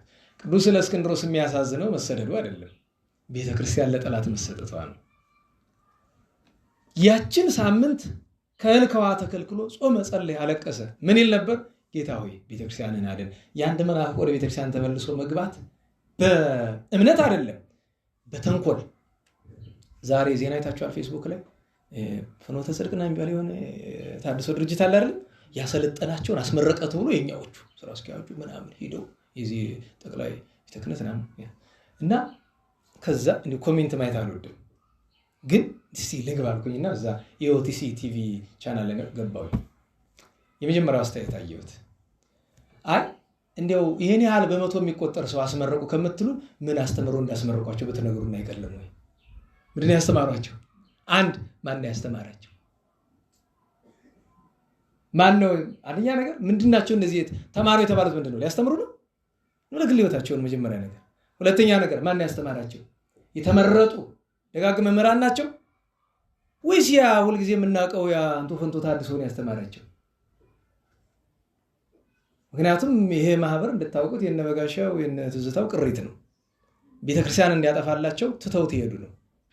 ምክንያቱም የሰውየው ባለቤትየው በጣም ሀብታም ነው። በጣም ታውቃላችሁ፣ ድርጅቶቹ በጣም ሀብታም ነው። የኛ ቤት ሰው ደግሞ ታውቃለህ ገንዘብ ካሳየው ይዝረበረባል። እውነቴን ነው። እኔ እንኳን ሌላውን ተውትና ማለት ነው። አንዳንድ ሰው ሲተቸን ሲሰድበን የነበረ ሰው የሆነ ቀን ይቸግረዋል፣ ቀን ይጥለዋል። አሁን አንድ ነበር እዚያውን ለቋል የለም ብዙ ነገር ነው የሚል ስለ ማህበሩ ምናምን ብዙ ነገር ነው የሚያወራ ስለ ግልም እና ቸገረው ልጁ ታመመ ተብሎ ሰማንና ከዛ አጋጣሚ ለማምነን ሳንቲም ሰጠን። ዘጋፉን ዘጋዋል። እንዴት ዋላችሁ? እንደነሱ አይነት ኧረ የተገንቱ ሲያገኘን ደህና ዋላችሁ። ልብ በሉ። ይሄ ሰው መጀመሪያ ሲናገረው የነበረው ነገር ትክክል ከሆነ ስለኛ ስለማህበሩ ገንዘብ ስለሰጠነው አቋሙን መቀየር ነበረበት? አልነበረበት። በነገራችን ላይ እንድታውቁት አገልግሎቱን ከገንዘብ ነፃ ያደረግንበት ምክንያት እንዲገባችሁ ለዛ ነው። ያ ሁሉ ከውጭ ያለ ሰው ስለ ገንዘብ ያወራል አይደል? ነፃ ነን አይደል? ነፃ ነን። ማንም አንታማም በገንዘብ እግዚአብሔር በዚህ እንዲያው አይኮራም እንጂ ይኸው መብራን ቅዱሳን አሉ ኮርተን ነው። ማንም ሰው እንደዚህ ሰጠውት እንዲያደረግንላቸው የለም። ምን ሊያረግ ምን በላውተናል ምን እናድርበታተናል። በቃ የለት ጉርስ ያመዘልስ ካለ ለምን ቢባል ከሰው ገንዘብ እየተቀበልክ ያን ሰው ማስተማር እንዴት ለትችላል? ባሪያ እኮ ነህ። የዚያ ሰው ገንዘብ የሚሰጥ ሰው ያልሰራበትን ማለት ነው። የሰራበት ነው። ሰርተ ደሞዝን ትቀበላለህ አይደል? እዛ ቢያጠፋ ዞር በል እባክህ ትለዋለህ። ለምን? ገንዘብ ሲሰጥ ምጽዋት አይደለም። እሱን ማወቅ ያስፈልጋል። እና ችግር ነው። እና ቤተክርስቲያንን አንድ መናፍቅ ወደ ቤተክርስቲያን ለክፋት ለጥፋት ሲገባ ይህን ያክል ያሳዝናል። አለቀሰ። የሚገርመው ለእሑድ ነበር የተሰጠው ቀጠሮና በዕለተ ሰንበት ምንም ነገር ከእግዚአብሔር ያን የመሰለ ቅዱስ ከእግዚአብሔር ምልክት እንኳን አላገኝ። የሚገርመው ነገር ለምን? እግዚአብሔር በጊዜው የሚሰራውን ስራ ነው የሚሰራ። አንዳንድ ጊዜ ሁልጊዜ እንዲመልስ አይጠበቅም። ቅዳሴ ሲገባ እንኳን ሌላ አይነማ የቅዳሴዎችን አንቀጾች ጸሎት የሚደረጉ አለ አይደል? ቅዱስ ለእስክንድሮስ ማድረስ አልቻለም። ጨርሶ በቃ ሰውነቱ ታውቋል። አስቡት፣ ለቤተክርስቲያን ያለውን ፍቅር አስቡ። ለሱ ምን ቀርቶበት ከንጉሱ ጋር ተስማምቶ እኮ ዘና ብሎ። በነገራችን ላይ በአራተኛው ክፍለ ዘመን የነበሩ በአራተኛውና በአምስተኛው ክፍለ ዘመን የነበሩት ምንፍቅና የነበረባቸው ነገስታት ለጳጳሳት ምን አይነት እጅ መንሻ እንደሚሰጧቸው ታውቃለች? ገንዘብ ምናምን እንዳይመስላችሁ። እኔ የምከተለውን የአርዮስን ይሆናል የኔስጥሮስን ይሆናል ከተከተልክ ይላሉ። ይህንን ክፍለ ሀገር በጵጵስና ብቻ አይደለም በንጉስነት ወይ በሀገረ ገዥነት እንድትመራ ደርቤ ይሰጥሃለሁ እኮ። ከዛ በኋላ የዛ ሀገር ገንዘብ የማን? የሱ መቁረጥ መፍለጥ እንዲችል ማለት ነው። አርዮስ እንደ ዛሬው ዘመን ካባውን አሰማምሮ አክሊሉን አሰማምሮ በደንብ አድርጎ ተጣጥቦ መጣ። አካል ታጥቦ ሊጸደቅ በካባ ልብስ ሊጸደቅ በካባ ሊጸደቅ በአክሊል ሰተት ብሎ ገባ። ሲገባ ሲያዩ አሰቡት እንግዲህ ያ ጸረ ቤተክርስቲያን ያ የቤተክርስቲያን ጠላት የጌታችን ጠላት ቤተ መቅደሱን ሲረግጠው አያንገበግብም? ከአርዮስ የከፉ ሰዎች ዛሬ ቤተ መቅደሱ በአንዳንድ ስፍራ አይኖሩም ብላችሁ ነው? ያንገበግባል። ግን የሚያንገበግብ መቼ ነው? ትንሽ ለእስክንድሮስ ጠብታ ጠል ስትደርስ ነው። ቅዱስ ለእስክንድሮስ እና እንዲያው ወደ እግዚአብሔር በልባ መለከት። ምን ነው ጌታዬ፣ ምን ነው ቤተክርስቲያንን ለዚህ አረመኔ የሰጣት? ቃል ሳይጨርስ ታወከ። እዚያው ላይ አርዮስ ሆዴን አለ። ከዚያ አልታገሳል። እዚህ ወደ ታሮታችን ሊለው ሲል ወጥቶ ሮጠ። የት ነህ ሲሉት መጸዳጃ ቤት አለ። ሄደ፣ በዛው ቀረ። ኋላ ምንስ ቢሆን ብለው እንፈልገው ብሎ ቢሄዱ ብላሽ ሆኖ አገኙት። አንዲው ተበላሽቶ። ምክንያቱም ሊጸዳዳ ሲቀመጥ የበላው ነገር አይደለም። ከውስጥ አካሉ ኩላሊት ነች፣ ጉበት ነች፣ ጨንጓራ የቀረ ነገር የለም። ሙሉ ተከወ አማኡቱ ከመጽሐፍ ዘላይ የሚል አለ አይደል?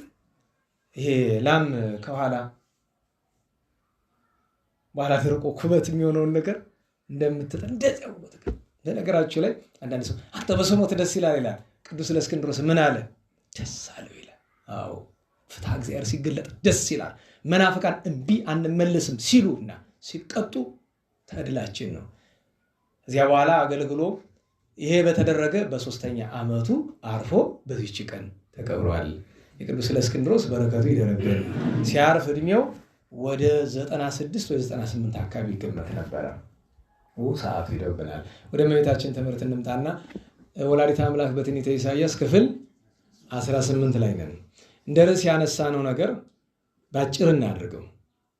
ልዑለ ቃል ኢሳይያስ አሁን ራሱ ትናንት የተረጎምነው አለ አይደለም?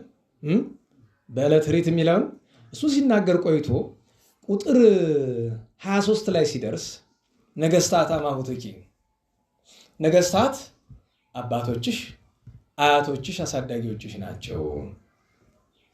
ከዚያ ቀጥሎ እቴጌዎቻቸውም ሞግዚቶችሽ ይሆናሉ አለ። ናቸው ቢል ይቀላል።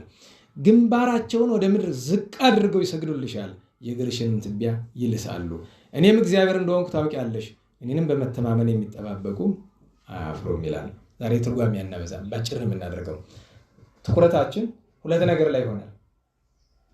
አንደኛ የመጀመሪያ ነገስታት አሳዳጊዎችሽም ቢል አባቶችሽም ቢል አያቶችሽም ቢል ለቤተክርስቲያን ለምዕመን የሚተረጎመውን አቆይተን ሰዓት ስለሌለ ወደ እመቤታችን ብቻ እንምጣና የጥንት የብሉይንም ትርጓሜ አቆይተን ወደ እመቤታችን እንምጣና የእመቤታችን ሐረገ ትውልድ ሲቆጠር በቅዱስ ማቴዎስ ወንጌል ስትመለከቱት የሚበዛው ምንድን ነው? የሚበዙት ምንድን ናቸው? በማዕረጋቸው ለምሳሌ ከአብርሃም ጀምሮ ይወርድና ከማን ይደርሳል? ከዳዊት አይደል? ከዳዊት ጀምሮ ያለውን አብዛኛው ስትቆጥሩት ምንድን ናቸው?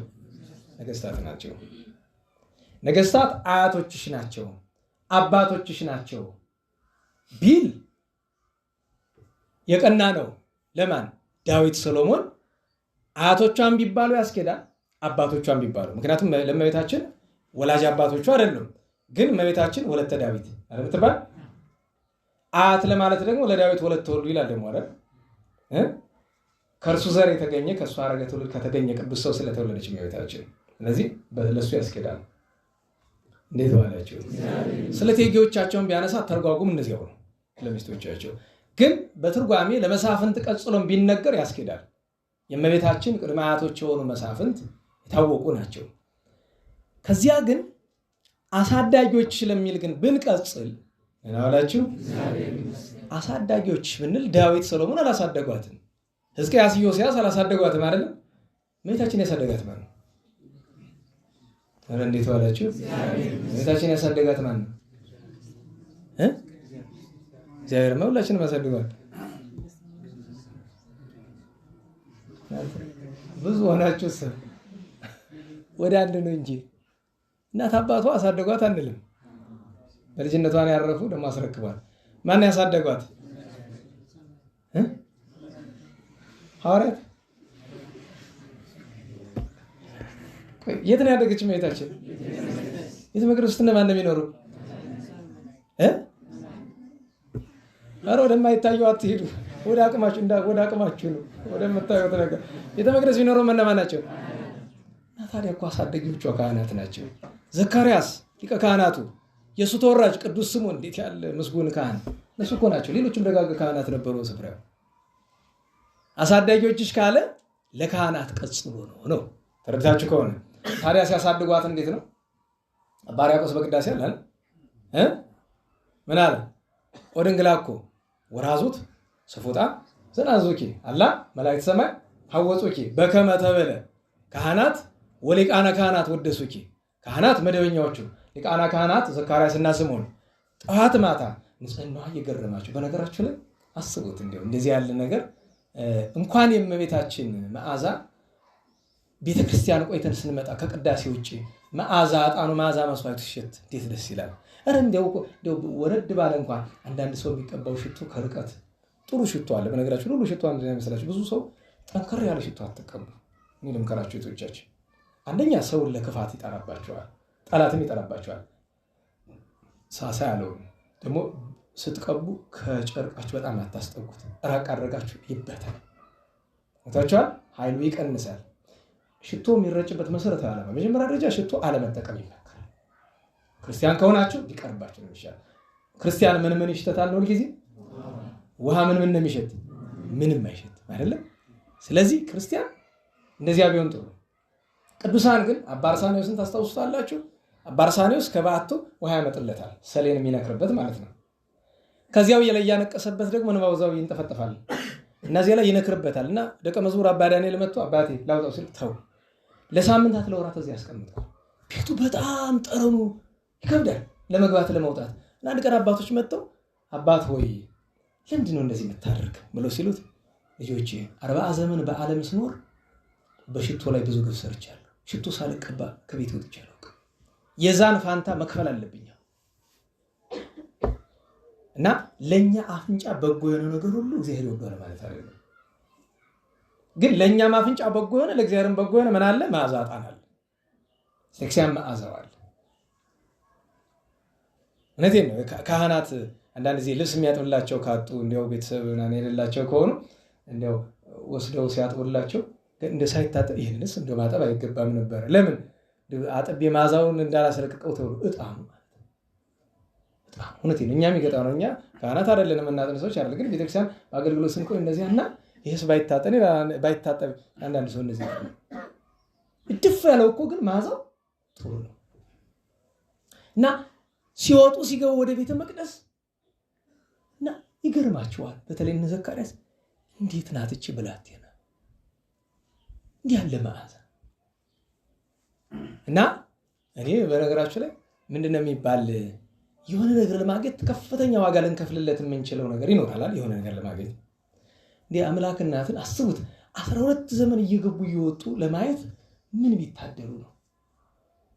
ለማየት አንድ ቀን ለማየት እኮ እመቤታችን አንድ ቀን ለማየት ዓለም ራሱ ዋጋ አትሆንም። ዓለም የምትሸጥ ቢሆን ቢፈቀድልን እንደው ከነሰው መሸጥ ኃጢአት ይሆናል።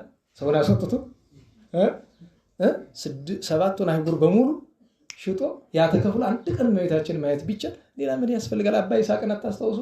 7 ዓመት ሙሉ ማልቀስ ነው፣ እየሄደ መለመን ነው። እመቤቴን አሳየኝ ልናትህን እያለ አላየ። እመቤታችን መታ ታየችው አይደለ?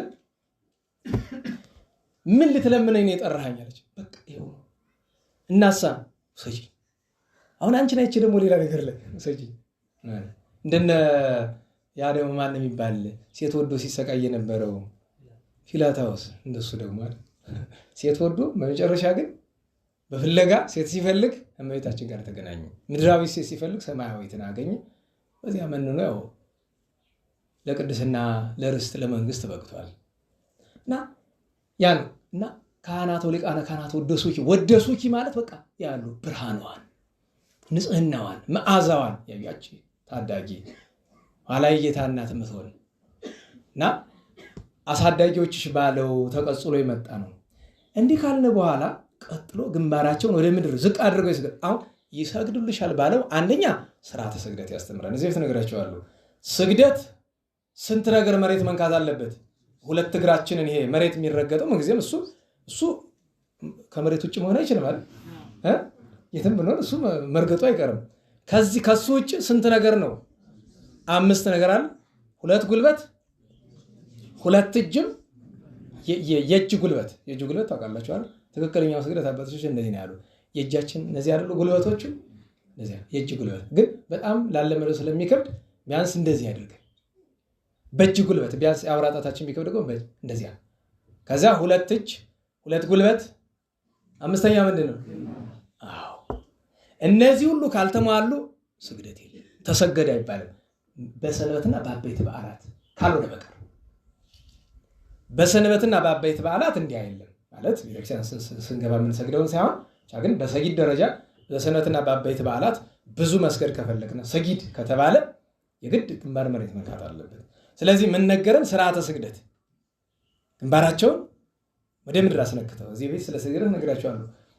እኛ ለእግዚአብሔር ስንሰግድ ለአምልኮ ለክብሩ ለጌትነቱ ማቅረባችን ነው። ግን ይለን አፈር ስንነካ ከአፈር እንደፈጠረ ማመን ነው። እንዳንረሳ አፈርነታችን ማስታወስ ነው። አንድ ከአፈር እንደፈጠረ እንደዚህ ምናምን አንዳንድ ጊዜ መልክ ምናምን አምሮ ስትመለከቱ በሐጸ ዝሙት ከመንደፍ ይልቅ እግዚአብሔርን ማድነቅ ይቀድማል እኮ። አፈር ነው። ለአንድ ለ3 ቀን እኮ ባደርነት ቢሰጡን አንዳንድ እህቶቻችን እንደዚህ ሰው የሚያስዝ በጣም መልክ ያላቸው ለአንድ 3 ቀን ቢያወሱንና አፈሩ በታች ቢቀመጥ እኮ ያው ነው። የወንዱንም ጡንቻ ወስደህ እኮ አፈር ውስጥ 3 ቀን ብታደርገው ያ ምናምን ቴቱሉ ምስጡ መጡ ምሽክ አድርጎ መልክ አይደለም የምታገኝ እኮ አጽም ነው። ይሄ ነገር የለውም። ለዚህ ኩራት ኢሳይያስ ሲናገር የለ እኛ ምንድነን አለ? ጭቃ ነን። ጭቃ እና አፈር ላይ ፈጥረናል። ኋላም ደግሞ ተመልሰን ምን እንሆናለን? አፈር። ግን ደግሞ አፈሩን አንቀርም። እንደገና ደግሞ ከአፈሩ አንስተህ በትንሣኤ ዘጉባኤ ደግሞ መልሰህ ታስነሳናለህ ብለን ስለ እንደዚህ ታዲያ እንደዚህ ያለ አሰጋገድ ከመሬት ወድቀን ለሚገባቸው ከእግዚአብሔር ታች ባለው በጸጋ ስንሰግድላቸው ለምንድን ነው ከተባለ ታውቃላችሁ፣ ለቅዱሳን የምንሰግድበት ዋናው ምክንያት ምንድን ነው? ትጎበዝ ዋናው ምክንያት በሉ እንጂ አታልጎምጎሙ፣ በደንብ ተናገሩ። ከፈጣሪያችን እንዲያገናኙን እንዲያስታርቁን አንዱ ምክንያት ነው። ዋናውን እንጂ ደግሞ ዋናውን ምክንያት ነው። እሱ ትክክል ነው። አማልክት ዘበጸጋ ስለሆኑ እሱም ምክንያት ነው። ዋናው ምክንያት እንጂ እግዚአብሔር ስላደረባቸው ነው። ገብታችኋል? ቅዱስ ምንላቸው ማን ስላደረ ነው? እግዚአብሔር ካደረበት ነገር ውጭ ምንም ነገር ቅዱስ የሚባል ነው። ቅዱሳት እንኳን ራሱ ቅዱስ ቅዱሳት ቅዱሳት ተብሎ መጠራታቸው እግዚአብሔር ላደረበት ነገር ሁሉ ምን እንላለን? እንሰግዳለን። አምልኮ ለሱ አክብሮ ለነሱ እናላችሁ። እንኳን ይቅርና ቅዱሳን እንጀራ የቀረበበት ማዕድ በባህላችን እንደ ሃይማኖት የተማርነው ነገር ባይሆንም ማዕድ ከተበላ በኋላ እንጀራው ሳይሆን ምኑ ነው የሚሳም? ሳህኑ ይሳማል አይደል? አየው ሳህን እንኳን ለዕለት የበላህበት ይሄን ያህል ክብር አለው። መሶብ ክብር አለው። አባቶቻችን መሶቡን ስመው። ታዲያ የዛሬ ትውልድ አንዳንዱ ሲራቀቅ እጅን ልክ ቤተክርስቲያን እዚህ የሚያደርጋለ። በነገራችሁ ላይ መሬት ድስስ ስናደርግ ስታዩ እንዲሁም አንድ ቀን ካህኑ ናቸው ሲስሙት እሱም የተዋላልኩም እንዴ አንተ ያደረክ እየመሰለ ያንተ ማድረግ ታደርገውላ እኔ እንደዚህ አድርጌው እንደዚህ የለም። ያው ዞር እና መስሏቸው ነው እንጂ መሬት ድስስ አድርጎ ቅብት ነው ለመቀባት ነው እንጂ እጅን ለመሳም ዲትሎጂ ይሰማል። ለገዛ እጅን አራ የካህኑን እጅ ምን ስሞ እኮ ሥጋ ወልድ አምላክን ስለነካ ነው። ያንተ እጅ ምን ነው የሚሳም? ጣዖት አድርገው ነው እንዴ እጅ የምንስመው? ጥሩ ነገር ስለነካው አይባልም።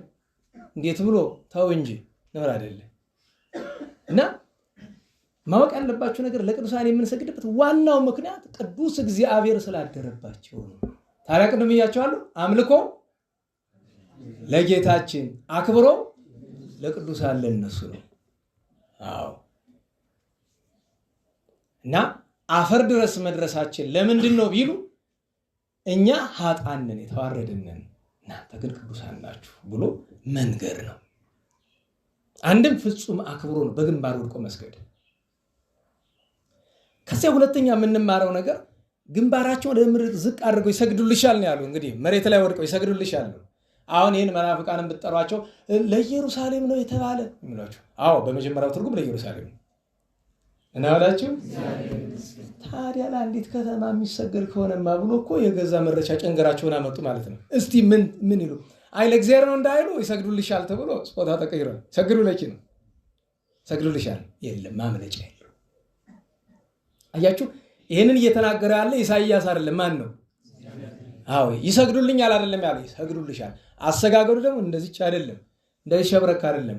ግንባራቸውን መሬት አስነክቶ ይሰግዱልሻል አለ። እንዴ የተባለላት ለማን ነው? ለጊዜው ለኢየሩሳሌም፣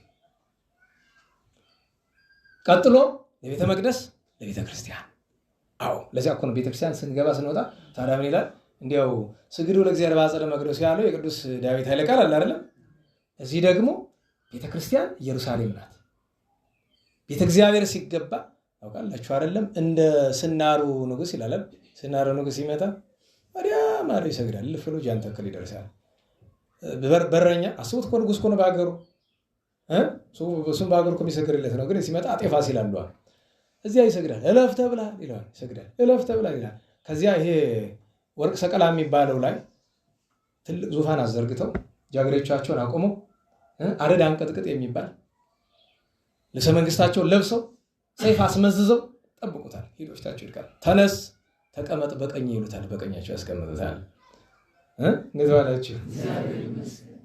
እንዲህ ስላከበራቸው ነው በቀኝ የሚያስቀምጡት። እግረ መንገዱ ይነግሩታል። ባትሰግድ ባታከብረኝ ግን ይሄ ሰይፍ መጥፊያ ይሆን ነበር፣ የትም አያመልጥም። ለምን እምቢ አልገብርም ሲሉ በማን የሚባለው ፈረሳቸውን የሚሄዱ ወደ ስናር ለማስገበር አይየረሳችሁ። መቃብሩን አላያችሁትም? ፍልጥ ይበላ ነበር የሚባለው ዞብል። በፈረሶች ታሪክ እኮ የፈረሶች ንጉስ ማለት ነው ዞብል። በኢትዮጵያ ፈረሶች ታሪክ ተወዳዳሪ የብዙ ነገስታት ፈረስ ታውቃሉ። በታሪክ የፈረሶች ሁሉ ንጉስ ዞብል ነው። የአጤ ፋሲል ፈረስ ነው። ታውቃላችሁ አይደለም? ከአንዳንድ የኔ ቢጤ ሰው የተሻለ የሚያስብ ፈረስ ነው የነበረ። ጦርነት የተደረገ አደጋ የሚመጣ ከሆነ ይታወቃል፣ ይዟቸው ይሸሻል። ካልሆነ ደግሞ ታውቃላችሁ አይደለም? በጦርነት መካከል ገብተው ሊገደሉ ሲሉ በመሃል ጥሷቸው አልፏል። እንደ ሐማሴን ሰው ይባላል።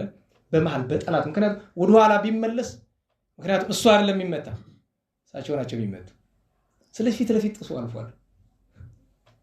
እና አንዳንዱ ምንድነው ሰብሰን ዘክብሩቱ እያይመረ ወኮነ ከመንሳ ዘአልቦ ልብ ያለውን እዝራ ሰማና አሉ። ምን አለ?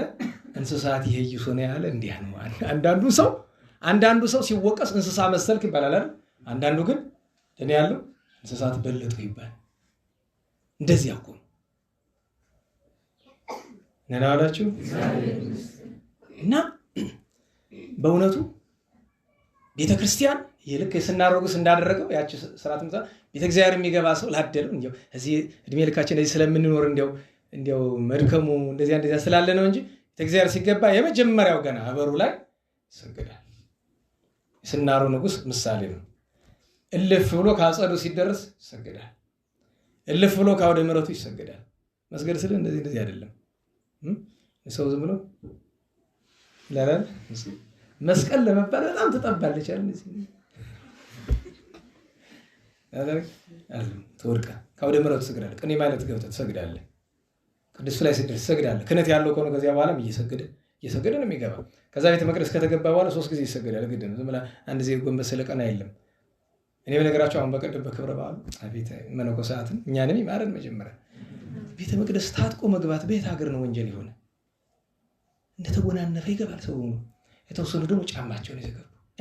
አንድ ልጅ አለ እንደው ሰው በአንድ ነገር ስሙን ያጠፋዋል። በእርግጥ ደካማ ነገር ሊኖር ይችላል። ስለማን እንደማወራ ሁልጊዜ ጫማቸውን እያወጣ የሚጥል እሱ ነው። እኔ በእውነት አይባልም ግን እዚያ ሆኜ እመቤቴ ማርያም አደራሽ ይሄ ልጅ በክህነቱ አስመሽ እንዲያው ይህን ምክንያት አደረገሽ ብቻ እንዲያው ሌላ ነገር ክፍተት ይኖርበት አይኖርበት አንቺን የምታወቂው ሁላችንም አጣነ አደራሽ እገሌ ወገሌ የለም ከሁሉ ጋር ነው ተሟግቶ ነው ጫማቸውን ያን ቆሻሻ ነገር ቤተ መቅደስ ወመንበሩ ጎን ምን አለ አሽከር ጠባቂ መቼም አያጡም። አሽከር ተከታይ አያጡም አይደል?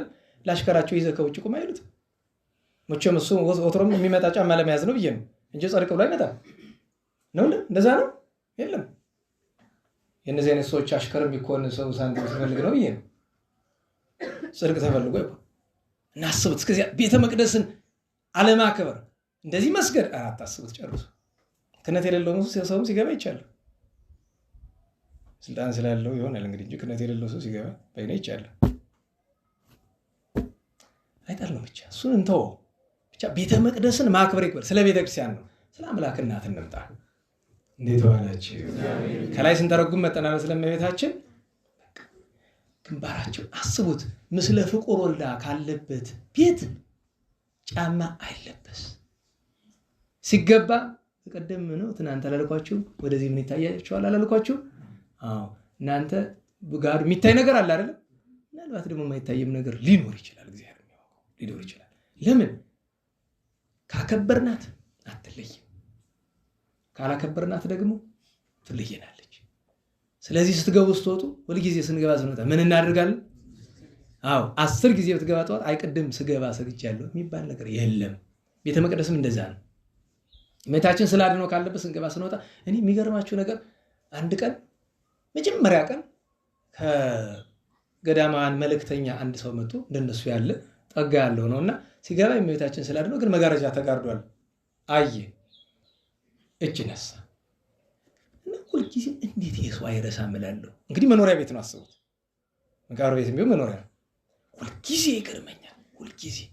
እና እንደዛ ስለሚያደርግ አንድ ቀን ደግሞ አፍ ሲበዛ ጥራለሁ። ደህና ዋላችሁ ይሁን በቃ መድኃኒዓለም ይማረን ሁላችንም። እና እመቤታችን ለድንግል ማርያም ሲሰገድ አባቶቻችን ምን ብለዋል?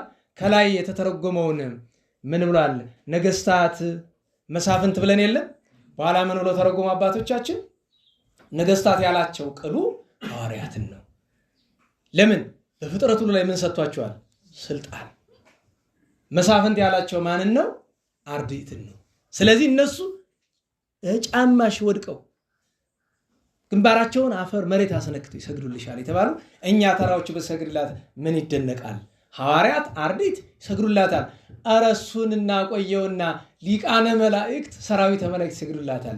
ነገስታት የተባሉ ሊቃነ መላእክት፣ መሳፍንት ሰራዊተ መላእክት ናቸው። እነሱ ከእግሯ ወድቀው ደስ እያላቸው ነው የሚሰግዱላት። ያው በደስታ እህትነና ያያሉ ማለት ነው። እህታችን ነዋት እያሉ እህት አግኝተው። ለምን? መላእክት ወንድም የላቸው እህት የላቸው አይደል? ለምን? እነሱን የሚመስል ሌላ ፍጥረት የለም።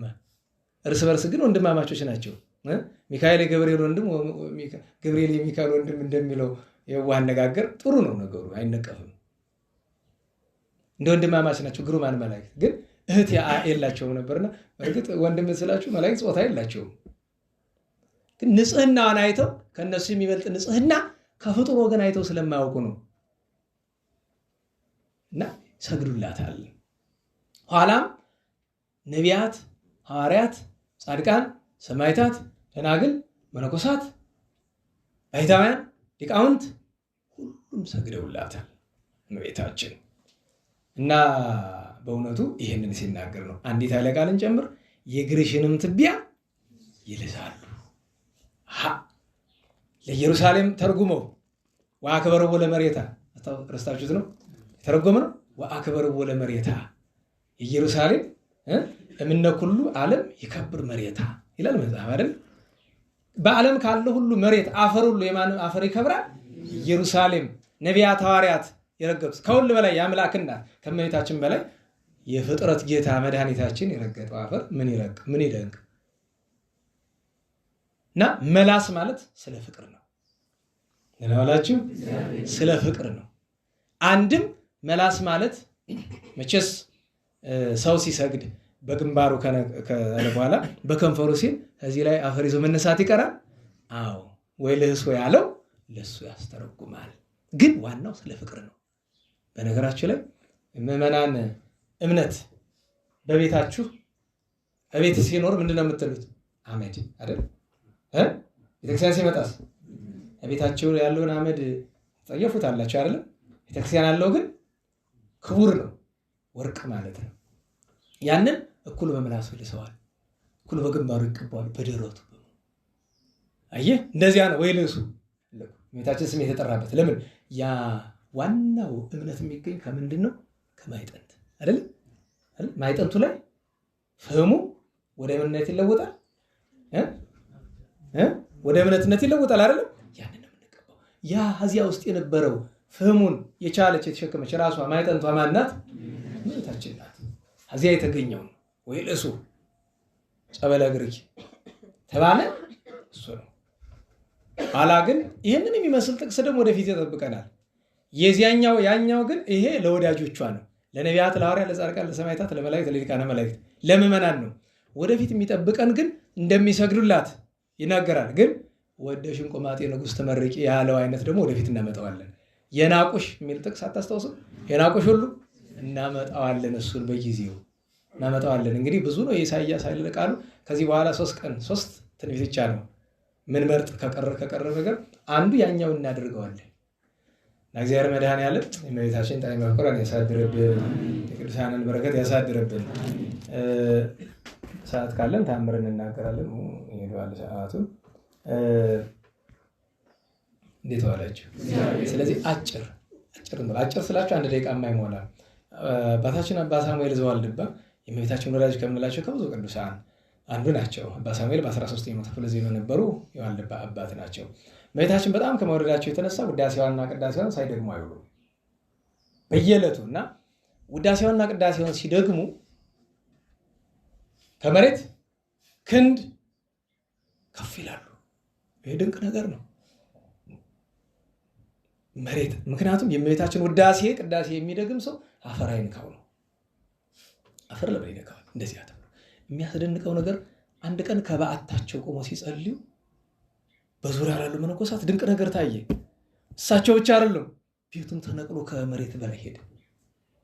ታዲያ አንድ ቀን ደቀ መዛሙርቱ ቸገሩባቸው እና አባ ዘሩፋኤል ሶባአተቦ ለማየ በቅዳሴ ኪን ዘይጼሊ ረሰዮ ህብስተ ሳሙኤል ጽጌ ሃይማኖት ዘሐቅለዋሊ ምረተ ወፍታ ለታምረኪ እህሊ ስረይ ኃጢአት ወጸቢያ ክልሊ ስመኩሎ ከቢረ ማርያም ተክሊ ማይሌ ተጽዬ ንጹህ ጽሩ የማያቀርበው ቅዳሴዋን ቢጸልይበት መጨረሻ ላይ ሲጨርስ አዳፊ ነፍሱን ምን ሆኖ ተገኘ? ነጭ ህብስት ሆኖ ተገኘ። ያንተ መግበውታል። ምን ይጣፍጥ ምን ይረቅ! አስቡት፣ ከውሃነት ወደ ህብስትነት። ህብስት ጻዕዳ የሚለው እሱ ነው። የተአምሩ ታምራት የተደረገለት ጻድቅ ታምራት ያደረገች የእመቤታችን የቅዱሳን በረከቱ ሊደርብን ብርሃነ ትንሣኤዋን ይግለጽልን። ስብሐት ለእግዚአብሔር ልዑል ወለወላዲቱ ድንግል ወለመስቀሉ ክቡር ዘወስኃይል አሜን።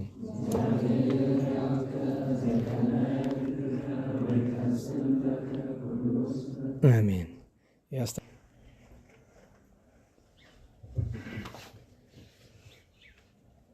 ስብሐት ለአብ ስብሐት ለወልድ ስብሐት ለመንፈስ ቅዱስ ስብሐት ለአብ ስብሐት ለወልድ ስብሐት ለመንፈስ ቅዱስ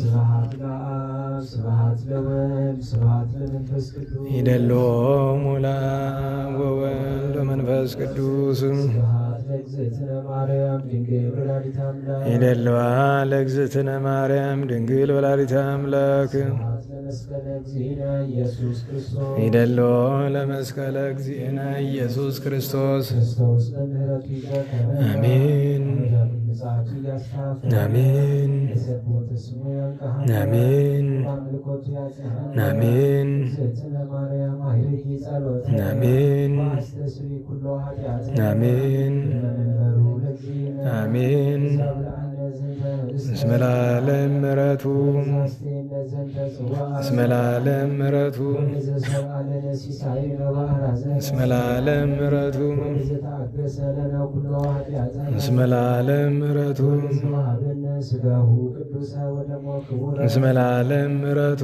ዘአብጽሐነ እስከ ዛቲ ሰዓት እስመ ለዓለም ምሕረቱ ናብሎቱ ስብሐተ ወአኮቴ ለእግዚአብሔር ልዑል ወለወላዲቱ ድንግል ወለመስቀሉ ክቡር ይትሐኮት ወይሰብሐ ስሙ ለእግዚአብሔር ወትረ በኩሉ ጊዜ ወበኩሉ ሰዓት ስብሐት ለአብ ወወልድ ወመንፈስ ቅዱስ ይእዜኒ ወዘልፈኒ ወለዓለመ ዓለም አሜን። አውሎግሶን በእንተ አብ ወወልድ ወመንፈስ ቅዱስ አቀበት ለወጡ ቁልቁለት ለወረዱ እርጥበት የሰባቸው ደረቅ ለነደደባቸው ለረዱ ለተራዱ ለዘከሩ ላዘከሩ እስመ እግዚአብሔር እስመ ማርያም ድንግል እስመ ቅዱሳን ለጠሩ እግዚአብሔር አስበ ቅዱሳን ይሰብልን። ጸሎተ እግዝእትነ ማርያም ለምን ሰላም ለኪን ዘንሰግድ ለኪ ማርያም ምንን አስተበቋኪ ማርያና የተማይጸነብኪ በእንታና ምኪ ያቂ ማቡኪ ማይበርን ይሁን ድንግል ባርኪ ጸሎተ እግዝእትነ ማርያም ድንግል ወላዲተ አምላክ ታቤኑ ሲል እግዚአብሔር ተታሰይ መንፈሴ በአምላክ መድኃኒዓለም እስማሪያ ማማላ አመቱን አውም ይዚስ ያስተበጹኒ ኩሉ ትውልድ እስመ ገብረ ሊታ ኃይለ ብያቱ ቅዱስ ስሙ ወሳይሉኒ ለትውልድ ለለ ይፈርቡ ገብረ ኃይለ በመዝራይቱ ዘሮሙ ለሊያቢው ሊና ለቦሙ ወነሰቶሙ ላያላን መናብርቲሆሙ አይቤሆሙ ለቶታን ዋስገቦሙ በረከቱ ለሩባን ወፈኖሙ ራቆሙ ለውላኑ ተወቅፎ ለእስራኤል ኩል ወዘከረ ሳይሉ ዚቢሉ ለአበዊ አብርሃም ወለዘሩ እስከ ለዓለም ባርክና ቀድስና አንጽህና ዘትነፍተን እንደማይሰሪው ለሰይጣን እሙነ መድን ወለተ ብርሃን ኦ መዝገበ በረከት መዝገበ ቅዱሳት መዝገበ ንጽሕ መዝገበ ራእይ መዝገበ የዋሃት ባርክነ በእድኪ በከመ ባረኪ ወለኤፍሬም ፍቁርኪ በበረከተ ወልድኪ ወአብ ወመንፈስ ቅዱስ ስብሐት ለአብ ወወልድ ወመንፈስ ቅዱስ ለዓለሙ ለዓለመ ዓለም። አፉየ አስተንፈሰ ወልሳኔ አልቦሰሰ ለክብረ ፍርሰትኪ ድንግል ስብሐ ቀረብተ ወዳሰ ማርያም ዘኮንኪ ቅድስተ ቅዱሳን መቅደሰ በቅድሜኪ እግዝእትየ እመረከብኩ ሞገሰ በየማነኪ ባረከኒ ስልሰ አድኅነነ ሕዝበከ ወባርከነ ርስተከ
ጉዟችን በሰላም አስጀምሮ በሰላም ያስፈጸመን ቅዱስ ስሙ የተመሰገነ ይሁን። ሀገራችንን ቤተክርስቲያናችን በሰላም ይጠብቅልን። ደብሩን ማህበሩን ያስፋልን። ሰላሙን፣ ፍቅሩን፣ አንድነትን ይዘዝልን። ተረፈ ዘመኑን ተረፈ ክረምቱን ተረፈ ወሩን ይባርክልን። ብርሃነ ትንሣኤውን በቸርነት ይግለጥልን። ስለ ንጹሐን ብሎ የታመሙ ወገኖቻችን በይቅርታው ይፈውስልን። ወግዚኦ ቀብሕወቶ ስርይ ኃጢአቶ ድምፅ ጸላይቶ አርት ፍኖቶ ለገብርከ ሆነ ተስፋ ኢየሱስ የሞቱ ወገኖቻችን ነፍሳቸውን ያጸድቅልን። የመምህራችን የገብረ ኪዳን የወንድማችን የፍቅረ ሥላሴ ሌሎችንም ነፍስ በአብርሃም በይስሐቅ በያዕቆብ አጠገብ ያኑርልን። ሰላም በዋለን ቸርነቱ ሰላም ያሳድርን። አቡነ ዘበሰማያት እንበል። ይትቀደስ ስምከ ትምጻእ መንግሥትከ ወይኩን ፈቃድከ በከመ በሰማይ ከማሁ በምድር ሲሳየነ ዘለለ ዕለትነ ሀበነ ዮም ኅድግ ለነ አበሳነ ወጌጋየነ ከመ ንሕነኒ ንኅድግ ለዘአበሰ ለነ ኢታብአነ እግዚኦ ውስተ መንሱት አላ አድኅነነ እምኩሉ እኩይ እስመ ዚአከ ይእቲ መንግሥት ኃይል ወስብሐት ለዓለመ ዓለም። በሰላመ ቅዱስ ገብርኤል ወእግዝእትየ ማርያም ሰላም ለኪ ድንግል በኅሊናኪ ወድንግል በሥጋኪ እምእግዚአብሔር ጸባኦት ሰላም ለኪ ወርክት አንቲ እምአንስት ወቡሩክ ፍሬ ከርሥኪ ተፈሥሒ ፍሥሕት ኦ ምልዕተ ጸጋ እግዚአብሔር ምስሌኪ ሰአሊ ወጸልዪ ለነ ምሕረተ በፍቁርኪ ኢየሱስ ክርስቶስ ከመ ይስረይ ለነ ኃጣውኢነ ተማኅፀነ በኪ። ስብሐት ለአብ ስብሐት ለወልድ ስብሐት ለመንፈስ ቅዱስ ይእዜኒ ወዘልፈኒ ወለዓለመ ዓለም አሜን።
ያስጀመረን አስጀምሮ ለፍጻሜ ያበቃን አምላከ ቅዱሳን ልዑለ ባሕርይ አምላክ የተመሰገነ ይሁን።